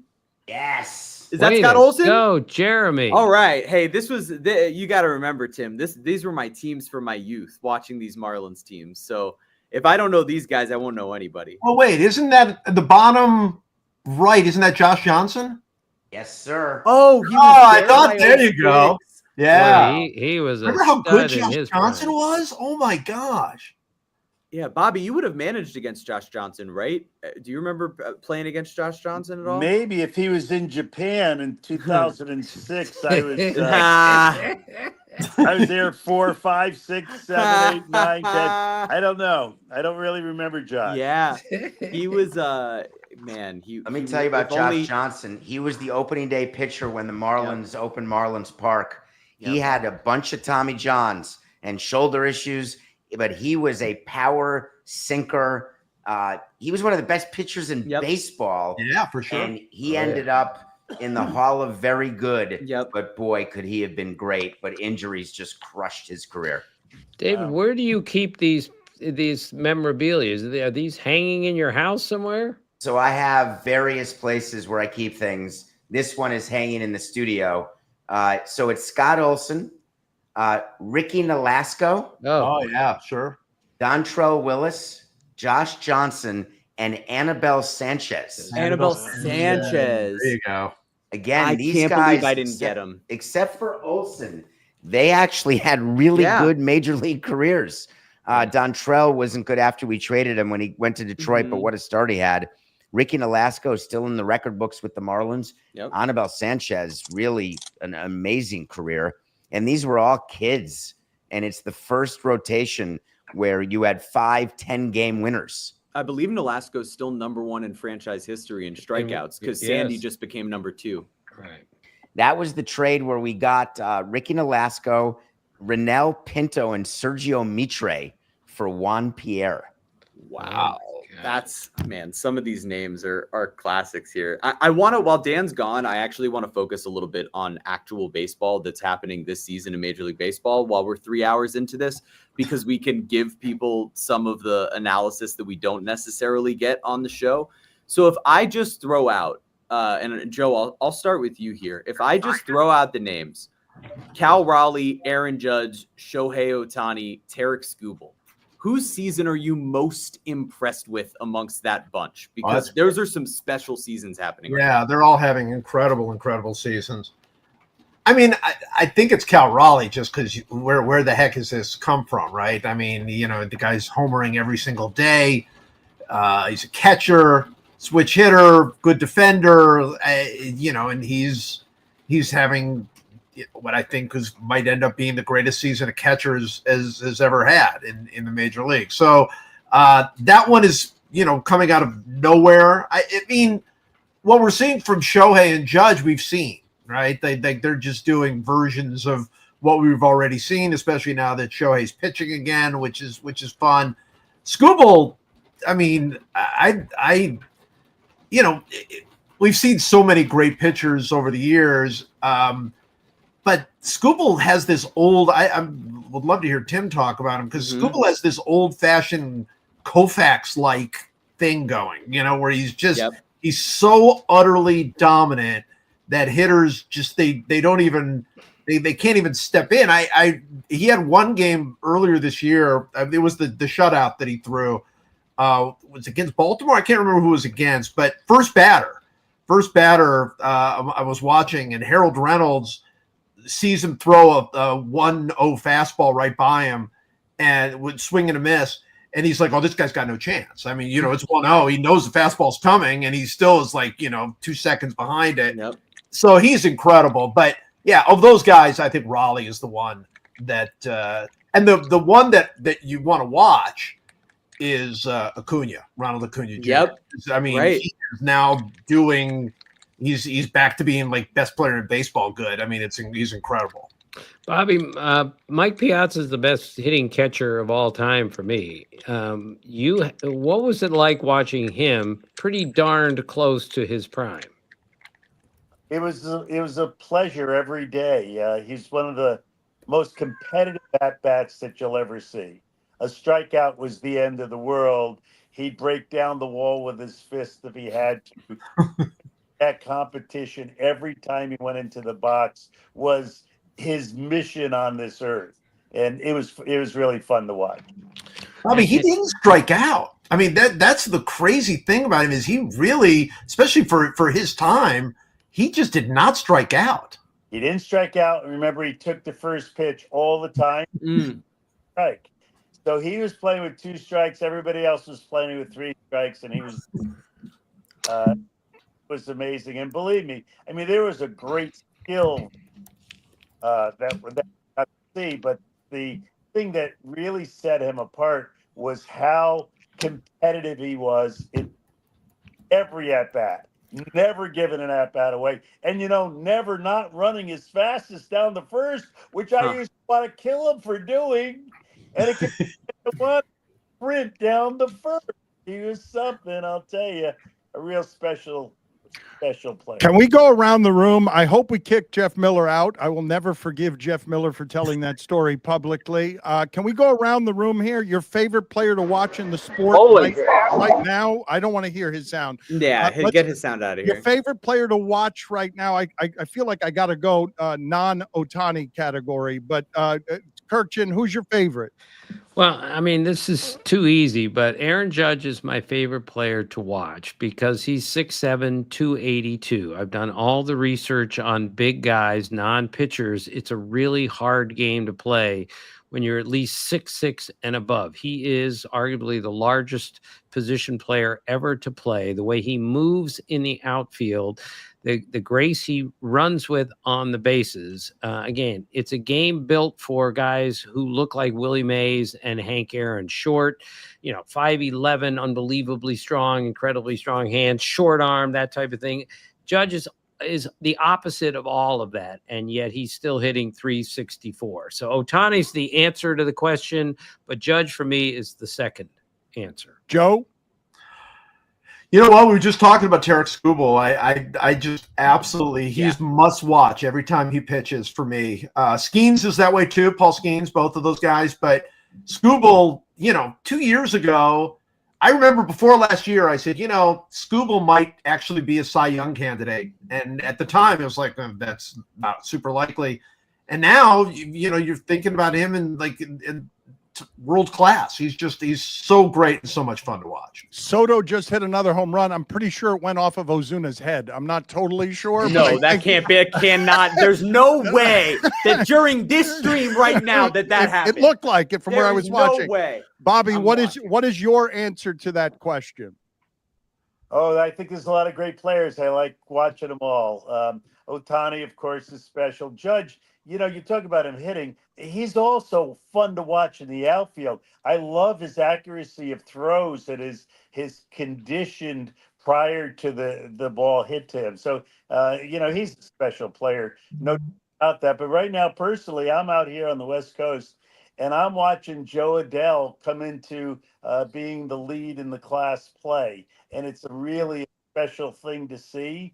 And right now, he's the lead man on a team that's going to surprise a lot of people in the next 80 games that they played. Samson? I like watching Max Fried the most. And tonight I got to see him and what he's doing. The Yankees needed an ace with the injuries they had to Cole and Heel. Signed a huge contract right on the heels of them losing Soto. It was an overpay for sure, but not today. It's not. And he's pitching like a Cy Young winner and staying healthy. I mean, it's only early, not even July yet, but every single time he goes out, I think his ERA is below 2 now, somewhere in the 1.9s. They just win. It's winning day when he pitches. And coming to the Yankees, it can go sideways in a hurry, and for him, it hasn't. Can we go through your book here, Joe? I just want to get Bobby Valentine. I just want to get his. I want to get his expert opinion. Bobby, let's get you to fix your camera there. It's partially blocked there. But Joe Posnanski's book, one of his books, as he was quick to correct me earlier, ranks the top 100 players of all time, and it's got a lot of controversy in it, including Jim Palmer not being in it. Jim Palmer was furious at Joe Posnanski. Sure. Should Jim Palmer be in the top 100, Bobby? Well, 100's a lot. I'd have to, get my list out. But Jim was special. Jim separated himself from the pack, even though he pitched with other 20-game winners and he pitched in a pretty favorable ballpark. But he had to pitch in that stupid humidity, and he had to go out there every 4 days, not 5, and he was spectacular. Jeremy was mad that I didn't take his opinion on his favorite player to watch, even though I'm with a who's who of people who would have some expertise in this area. But go ahead, Jeremy, since I upset you. Javier Sanoja. I mean, how could you not love watching Javier Sanoja of the Miami Marlins, who's played 7 different positions, Dan? How about that? 7 different positions. I regret asking you. I don't care anymore that you were angry. Jeff, do you have an opinion here? Since I'm gonna be equal opportunity, do you have an opinion here on your favorite player to watch in baseball right now? And why is it Javier Sanoja? my favorite player to watch is also my least favorite player to watch, who's Paul Skeens, because it's just devastating to see him pitch as well as he does and only has a 4-7 record. It's heartbreaking with a 2.12 ERA. Are you kidding? So I love watching him pitch, but it also frustrates me watching his offense give him nothing. So I would say Paul Skeens, but it's heartbreaking every time he's out there. I'm curious, though, Bobby, as you see the change in the sport and it being so much all or nothing in terms of strikeouts or home runs, the evolution of baseball, you feel how about it? Oh, I like all the knowledge that the players have now about how to do what they have to do. But, to just think that we're going to swing the way we swing and be swingers and not hitters, I think takes away a lot of what the game's all about. And I think it's going to circle back around a little, where we're going to have, regardless of what they get paid or what the statistics say about their performance, there are going to be more hitters in the game than swingers. And right now there's more swingers than there are hitters. Bobby, I'm going to let you go on that note. Thank you for being on with us. We appreciate your time. And we're going to let Joe go in a second as well. But I have found that Joe and Tim, both of them have evolved with the sport, David, in a way that I have found admirable and is not always the case for writers. Sometimes they get formed and sometimes they become bitter later in life about the evolution of the sport. One of the things I've admired most about Kurkjian is he has insisted at getting smarter at all of the changes in the game, which have been plentiful. But I am curious, the all or nothing aspect of baseball these days that make it so that Jeff is very frustrated that Skeens is out there striking everybody out, but cannot win games because the Pirates aren't quite good enough around him.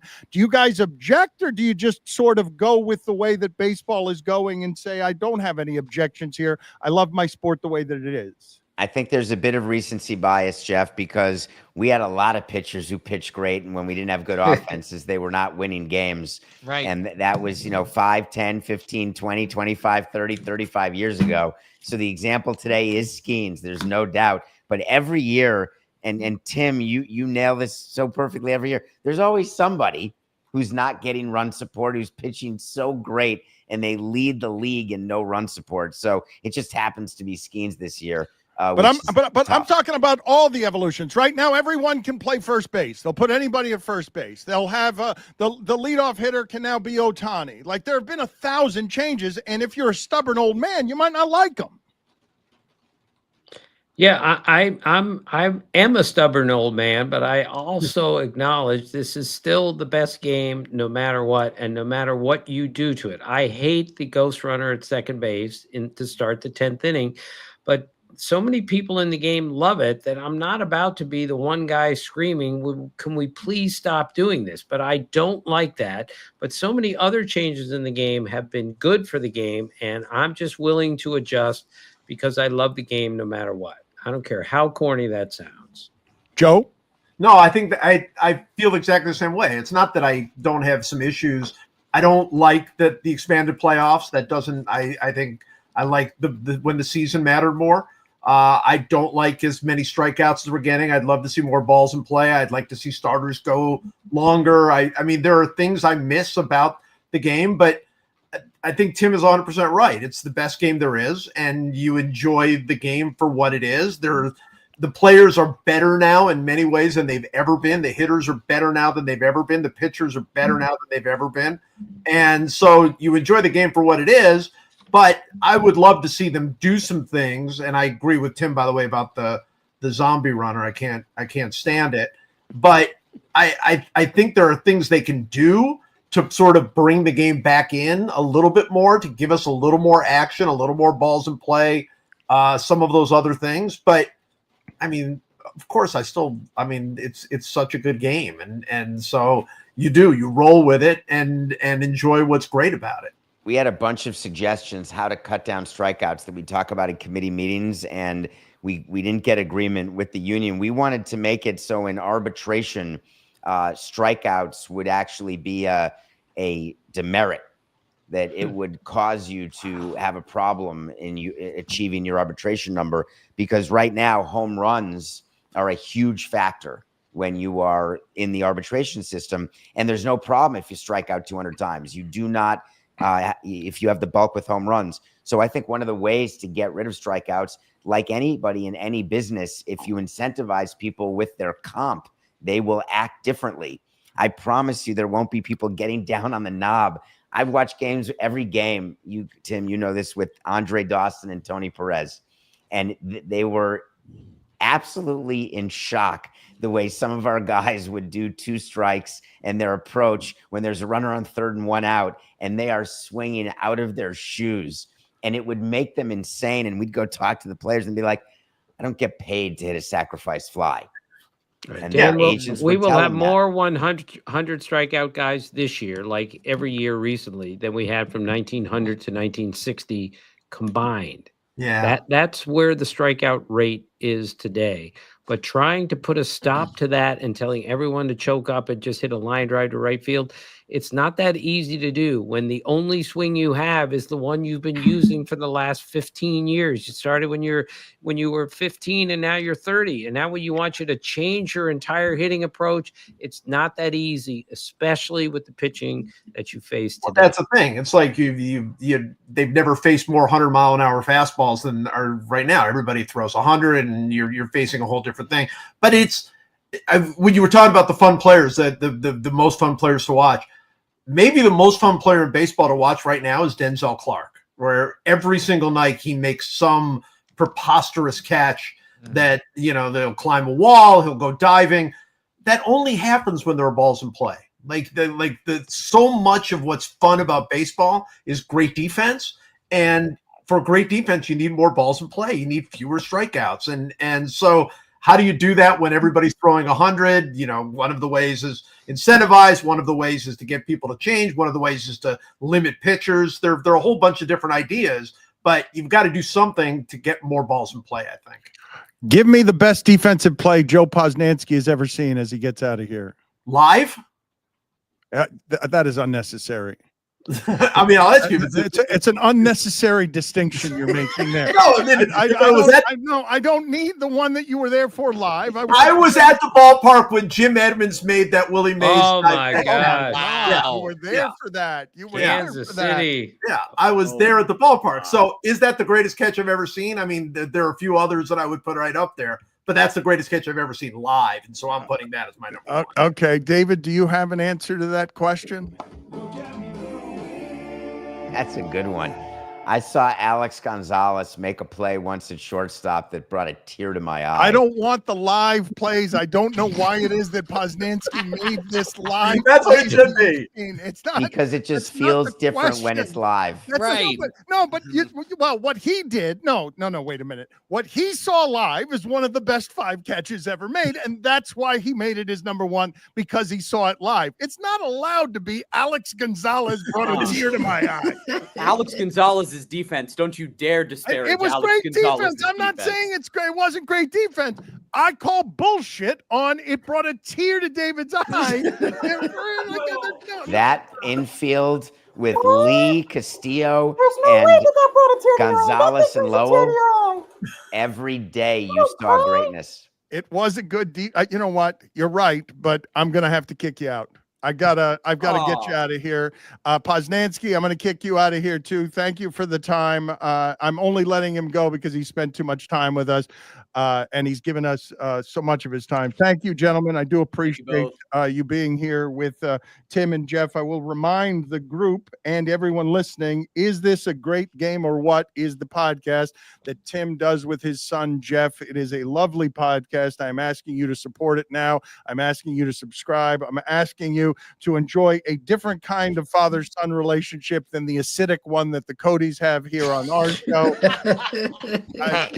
Exactly what Greg Cody would be doing tonight with his son is having drinks and going bowling. I'm not sure how much baseball we watched tonight. Have you guys been watching the games? Tim, have you been watching anything happening in the Padres game you're preparing for first week of July? No, that game is over. So I did not watch any baseball tonight. I felt the need to concentrate on on all of this. And speaking of bowling, a former major league pitcher, John Burkett, was a great bowler, bowled a couple of 300 games like Mookie Betts has. He told me once, I said, what's the most number of games you ever bowled in a day? He said 40 games. And he said, but I got so tired, I bowled the last 10 games left-handed. That's how great a bowler he was. In season, he bowled 40 games in one day, the last 10 left-handed. I feel like you guys, Jeremy and Jeff, are too young to play this game with your father, but I really do feel like I can say any name of a baseball player to your father, and he will have something for me on it. Like that, there is almost any. Let's start with David Eckstein. David Eckstein won the MVP of the World Series in 2006 as a guy who's legitimately 5'6.5". And this is why baseball is the greatest game. He was on the same team as Albert Pujols in that World Series, and he was the MVP, the smallest guy on the field, as opposed to Albert Pujols. This would be the basketball equivalent of Steve Kerr, great shooter, Steve Kerr winning the MVP of the NBA Finals on the same team as Michael Jordan. This is one reason why baseball is the greatest game, is the littlest guy on the field was the MVP over the best player on the field, Albert Pujols. Jordan had to win the MVP, just like LeBron and all of them do when they win, but it's not like that in baseball. Randy Choate. Randy Choate, it has a superstition, which I'm going to remember here in a minute, that is so bizarre. I wrote a whole story on superstitions once.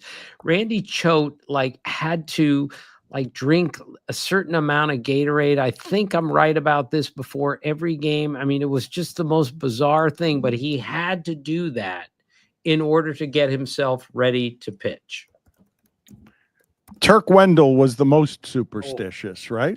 Yeah, he chewed the black licorice before, during every inning that he pitched. He had to have black licorice in his mouth. And then he told me after every inning that he was pitching, he would take the licorice out, brush his teeth in order to keep them clean, and then the next inning would put the licorice back in his mouth. So, but it didn't stay that way because he brushed his teeth after every inning. Dad, I'll give you. Go ahead, Travis Jeff. Hafner. Oh, Travis Hafner. Good name. Travis Hafner was the valedictorian of his high school.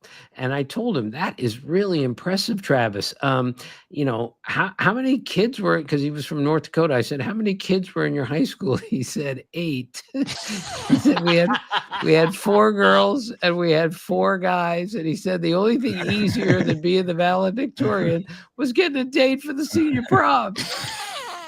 He had no problem making fun of himself, and his nickname was Pronk, which was half project and half donkey. So his nickname was Pronk. That's what everyone called him. Big donkey is what they called him. He was ahead of his time in terms of home runs or strikeouts and nothing else. Exactly. He and Adam Dunn and all those guys who played back then would fit in perfectly today.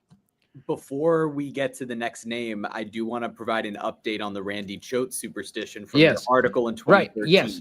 Right. So what this is that he was someone who needed to have everything clean around him. So when he would go to the bullpen, he would pick up every single gum wrapper, every sunflower seed or pumpkin seed or whatever. Oh, wait, that's OCD. That's not superstition. And then, well, hold on. Then there's also, he said when he would pick up the ball, when he'd be coming in relief, like if the ball was on the dirt, he would kick it to the grass and then pick it up. Or if a teammate or an umpire throws the ball when he first comes he would not pitch, catch it, right? Yeah, he would intentionally drop it on the grass and then pick it up. He has to walk around the mound and kick the rosin bag. Then he throws exactly 7 warm-up pitches, only 7. He says, I'm an even-numbered guy. I wear number 36. Everything is even in my life except for how many warm-up pitches I throw, which is 7. It's never 8. It's never 6. It's always 7, always. Again, hardest game in the world to play. You'll do whatever it takes to survive that night.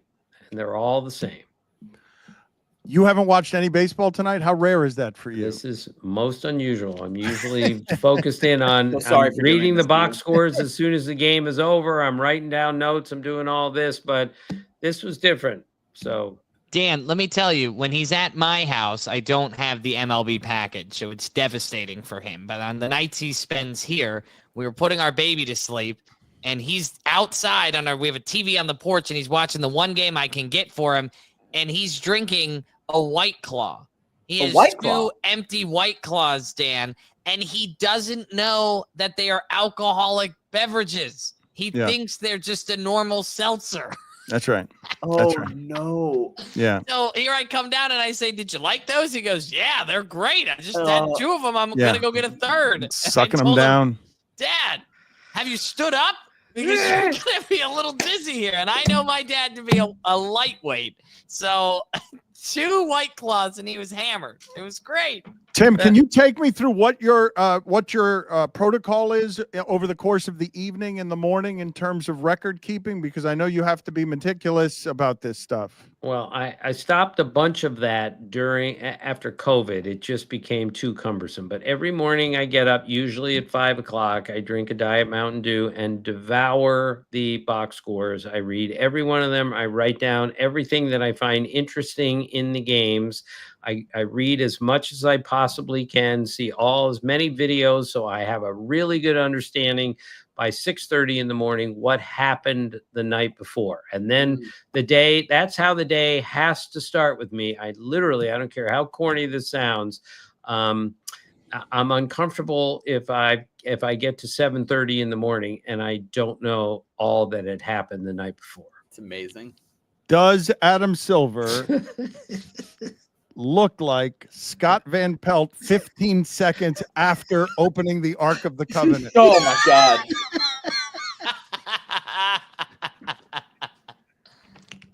Greg Cody is joining us from the bowling alley. How did you do, Greg Cody? You bowled a strike. How many beers in are you?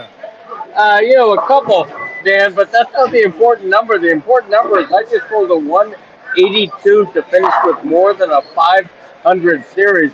This is America's pastime, bowling. I don't know how many times Tim Kurkjian bowled a 182, but I got to tell you, I'm ebullient right now. I cannot control my emotions. I'm so happy. I smell the beer on your breath. The bowling Thank beer you. on your. Thank you. Thank you for that. He's not driving. He's not driving. Name some Marlins.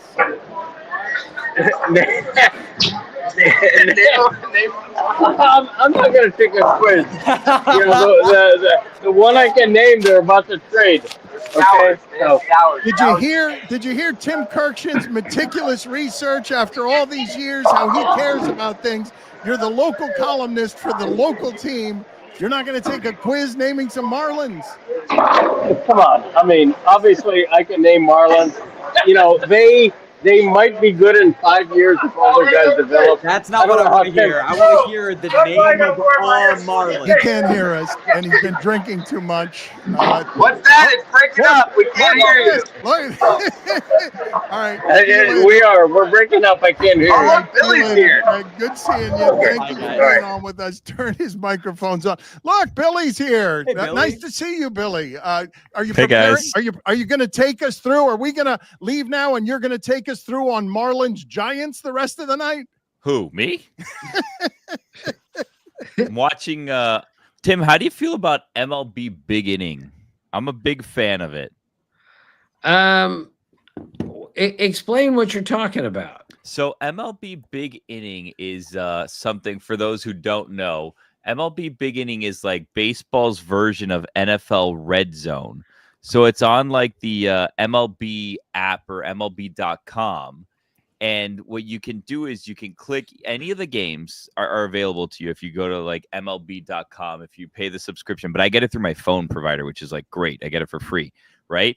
And then every day virtually, or a lot of days, you click this thing called MLB Big Inning, and then they'll break your screen into 4, and they have 4 games on simultaneously. So I don't have to jump back and forth between game to game. I can watch 4 games.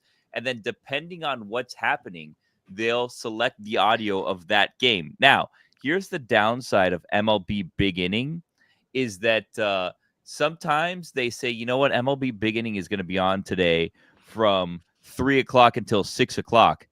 And at 6 o'clock, MLB Big Inning just ends, even if you're in the middle of 3 different games. So then you have to go and then find the game and watch the rest of the game. Well, Billy, again, I'm 68 years old. I am a complete dope when it comes to technology. I could never figure out the MLB Big Inning. I'm sure it's great, but I'm just going one channel at a time on my television. 26-inch television, Billy. He's watching one game on a 26-inch television. Jeff, you know it's not a great setup, right? But if it weren't for Jeffrey, it wouldn't even be this good. He came in and put all my stuff together. I had to run the cords through the drywall. That was my job. So he calls me in for the big projects. I'm the one who does that kind of stuff around his house. You should be ashamed as a son that your father has a 26-inch television. Listen, I told him, and if it wasn't at risk of completely destroying his camera setup right now, I would have you pick it up and turn it. But I told him we need to get you a new TV. And my dad, God bless his heart, is way too frugal to get a 70-inch TV in order to watch the games. I said, Dad, this TV is 2007. I think we bought that TV for that room, Dad. It's 18 years old. How frugal is your father? I want to hear the stories about your dad being cheap. I haven't heard any of these. My dad bought the same car every single time. Honda Accord. He bought an Accord from the same guy, the same time. I love that. Arguably, the first 5 he had was like the lowest trim level you could ever get. And he just recently, bragging about it, got a hybrid with the high trim level. After all of these years, he's 68 years old, and he finally bought himself a car that actually should be of a personality on ESPN, if you ask me. That his frugality starts with cars. There's no doubt about it. Right. But my phone is synced to the car, which everyone else does. But I get so confused all the time when things are paused and they're on my phone and then it's just the most confusing thing. It's again, I stink at this and I'm not getting any better either. You say the frugality starts with the car. Where does it end? What is something that, Tim, you'll splurge on? Splurge.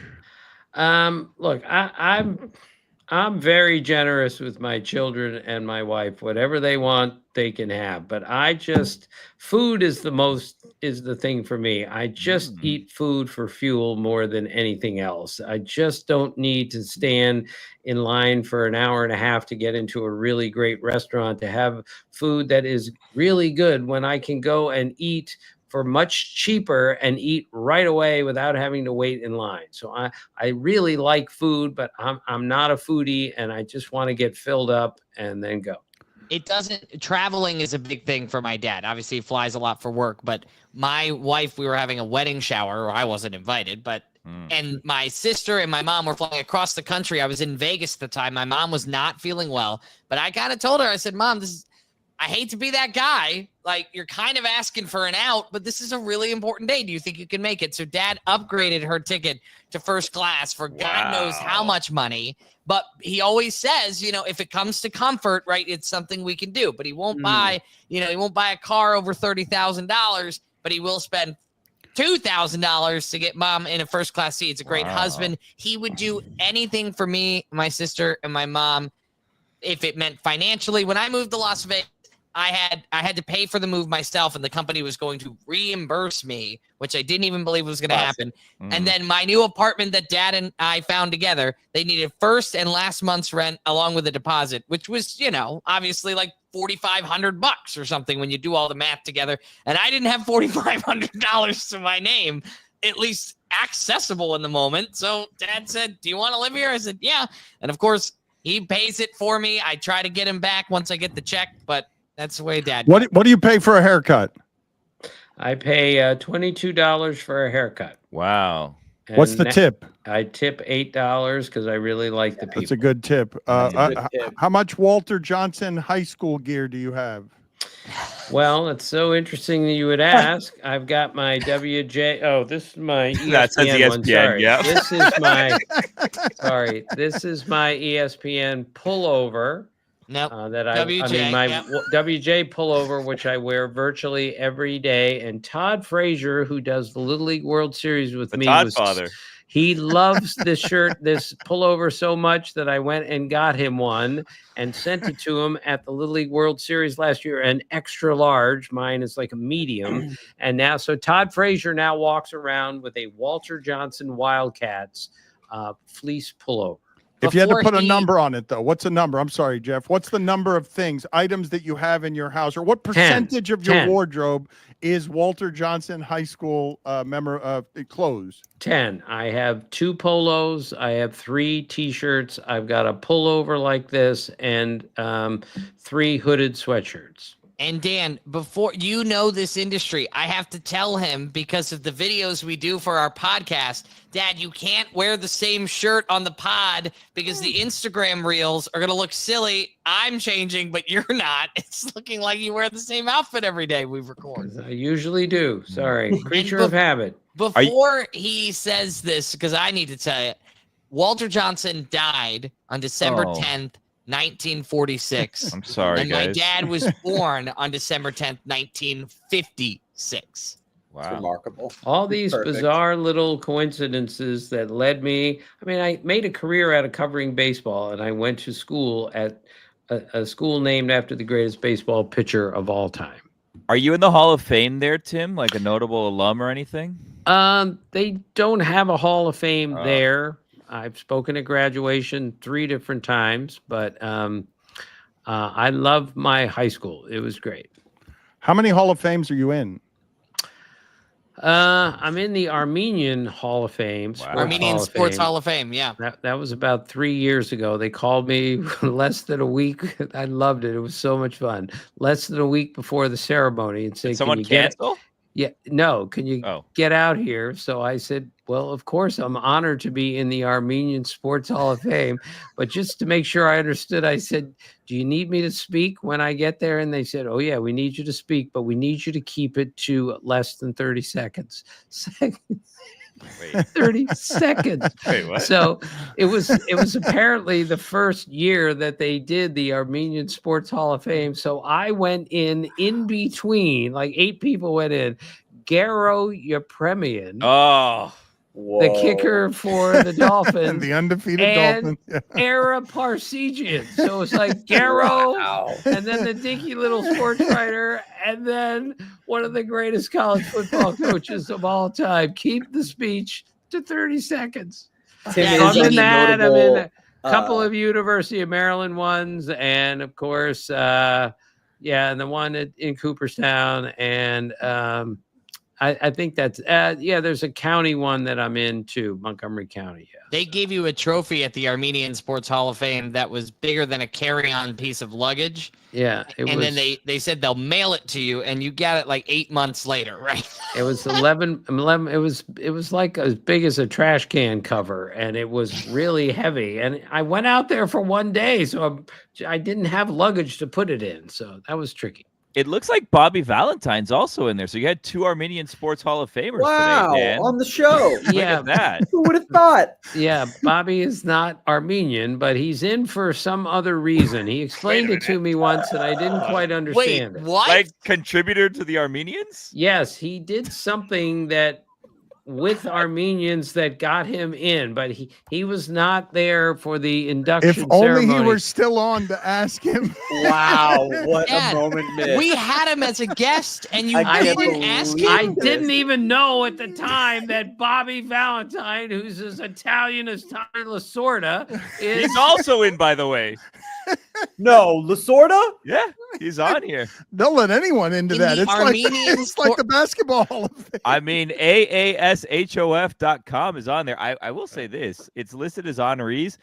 Tim, I don't see you listed here. Well, I was at the ceremony, and okay. right, I promise you. And the last one, Billy, we talked about it earlier. I'm in the Stratamatic Hall of Fame also, which is just the funniest thing. So, like like 2.5 years after I go into the Cooperstown Hall of Fame, this is last spring. I mean, in March of this spring, I see Brian Bartow, who's the PR director for the Cardinals, and he comes up to me and gives me just this reverential handshake and says, "God, great news about the Hall of Fame." And I'm thinking, wow, it was 2.5 years ago, but thank you. And he goes, "My brother and I used to play Stratamatic all the time. This is like the coolest thing ever that you are in the Stratamatic Hall of Fame." It was just priceless. I couldn't go to the ceremony because it was during spring training. I was calling a major league game, but I have to go to New Jersey at some point and meet everyone there because it was really a cool honor because I played a lot of Stratamatic when I was a kid. Billy is going to get prepared for, I guess it's a 9:45 start. Yep. So the Marlins game has started. The Cubs are beating the Cardinals 8-0. Anything else interesting from tonight before we let a yawning Tim Kurkjian go, because we've run him into the ground. We've almost gone 4 hours. I will tell everyone watching this and listening to this, is this a great game or what is something you need to be supporting if you're in love with the innocent and wonderful dynamic between Jeff and Tim, who love baseball in a way that is totally unreasonable. Billy, do you have anything for Tim here or Jeff before we get out of here for the night? I'm just looking at the Stratamatic Hall of Fame right now to see who else is in here. Keith Hernandez is also in the Stratamatic Hall of Fame. Yes, I he is. see. Talked Yeah. about that. Yeah, By the way, Jeff, also congrats. Didn't you just recently have a child, or you're gonna have a child soon? Yeah. Well, she'll be Was it 2 child? in August. Okay, well, And soon enough. the way the way this podcast started, Billy, was because my dad drove down from baseball tonight to help my wife while I was at work. He was cooking, he was cleaning, he was shopping, and then he kind of said, I could drive down here and we could do something in your basement. And now every Sunday night he drives from Bristol, Connecticut. I leave the front door unlocked. Sorry. Hopefully none of my neighbors are listening. Yeah, that's And then he dangerous. walks, because I don't trust him to use the door code, for goodness sake. And then he puts himself to sleep. I go do the morning radio in the morning, come back, record, and we have an episode. I am told that we have the video of Tim Kurkjian's allegedly 30-second speech There at he the is. Armenian Hall of Fame. Wow. I don't know if we have any audio. It doesn't look There's like no we have audio. any audio, but we had 10 seconds of that speech, of that very memorable speech.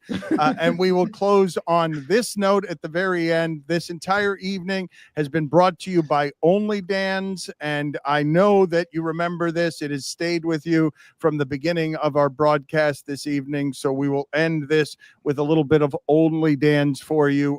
Tim, thank you. Jeff, thank you. Jeremy and Billy, thank you. I hope that we will get to do this again, perhaps around or before the playoffs, because I think you're going to be too busy during the playoffs. But one more time for the people, Tim and Jeff, tell people why this project is the most special project that your father has ever done. I will say, I'll put the question to Tim instead of Jeff. Right. Highlight of my career, without a doubt. Jeff and I have talked about this for years, doing something together, and we laugh and we learn, and that's what our podcast is all about. I've loved every second of it. It is, my dad is my personal and my professional hero, and being able to laugh with him every day and joke with him every day, make fun of him while he makes fun of me. Baseball is father and son bonding. I think we all know that on this call, and that's what we're trying to tap into, is that love of the game. Billy, any final thoughts on a Wild Willie Wednesday? It is still Wild Willie Wednesday. I think I had the wrong Hall of Fame. I think I found the Armenian American Sports Hall of Fame. Yeah, there's two. I found both of them. You're right. Yeah. So, Tim, there's still something to aspire for there. Another Hall of Fame to get into. That's the one Tommy Lasorda is in. And Bobby Valentine. I And saw Bobby the list Valentine. too. We really do need to do this again and just call it Armenian Hall of Fame Sports Night instead of Tim Kurkjian. Lovely. Thank you for spending the 4 hours with us. Appreciate the time. Appreciate the time, gentlemen. Well, Dan, thank you. And Jeremy, thank you so much for talking to us tonight. We had a blast. Thank you. This was an absolute blast for me. So I know to stand in and ask for my final thoughts, but I don't have any desire to spend any more time with you. Thank you, gentlemen. I appreciate everyone's time except for Jeremy's.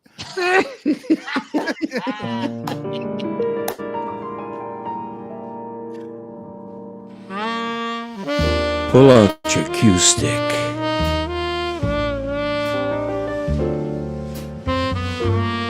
This game is about to get serious. Is that a ball in the left corner pocket? Or are you just happy to see the rack? Are you a hustler? Or looking to get hustled?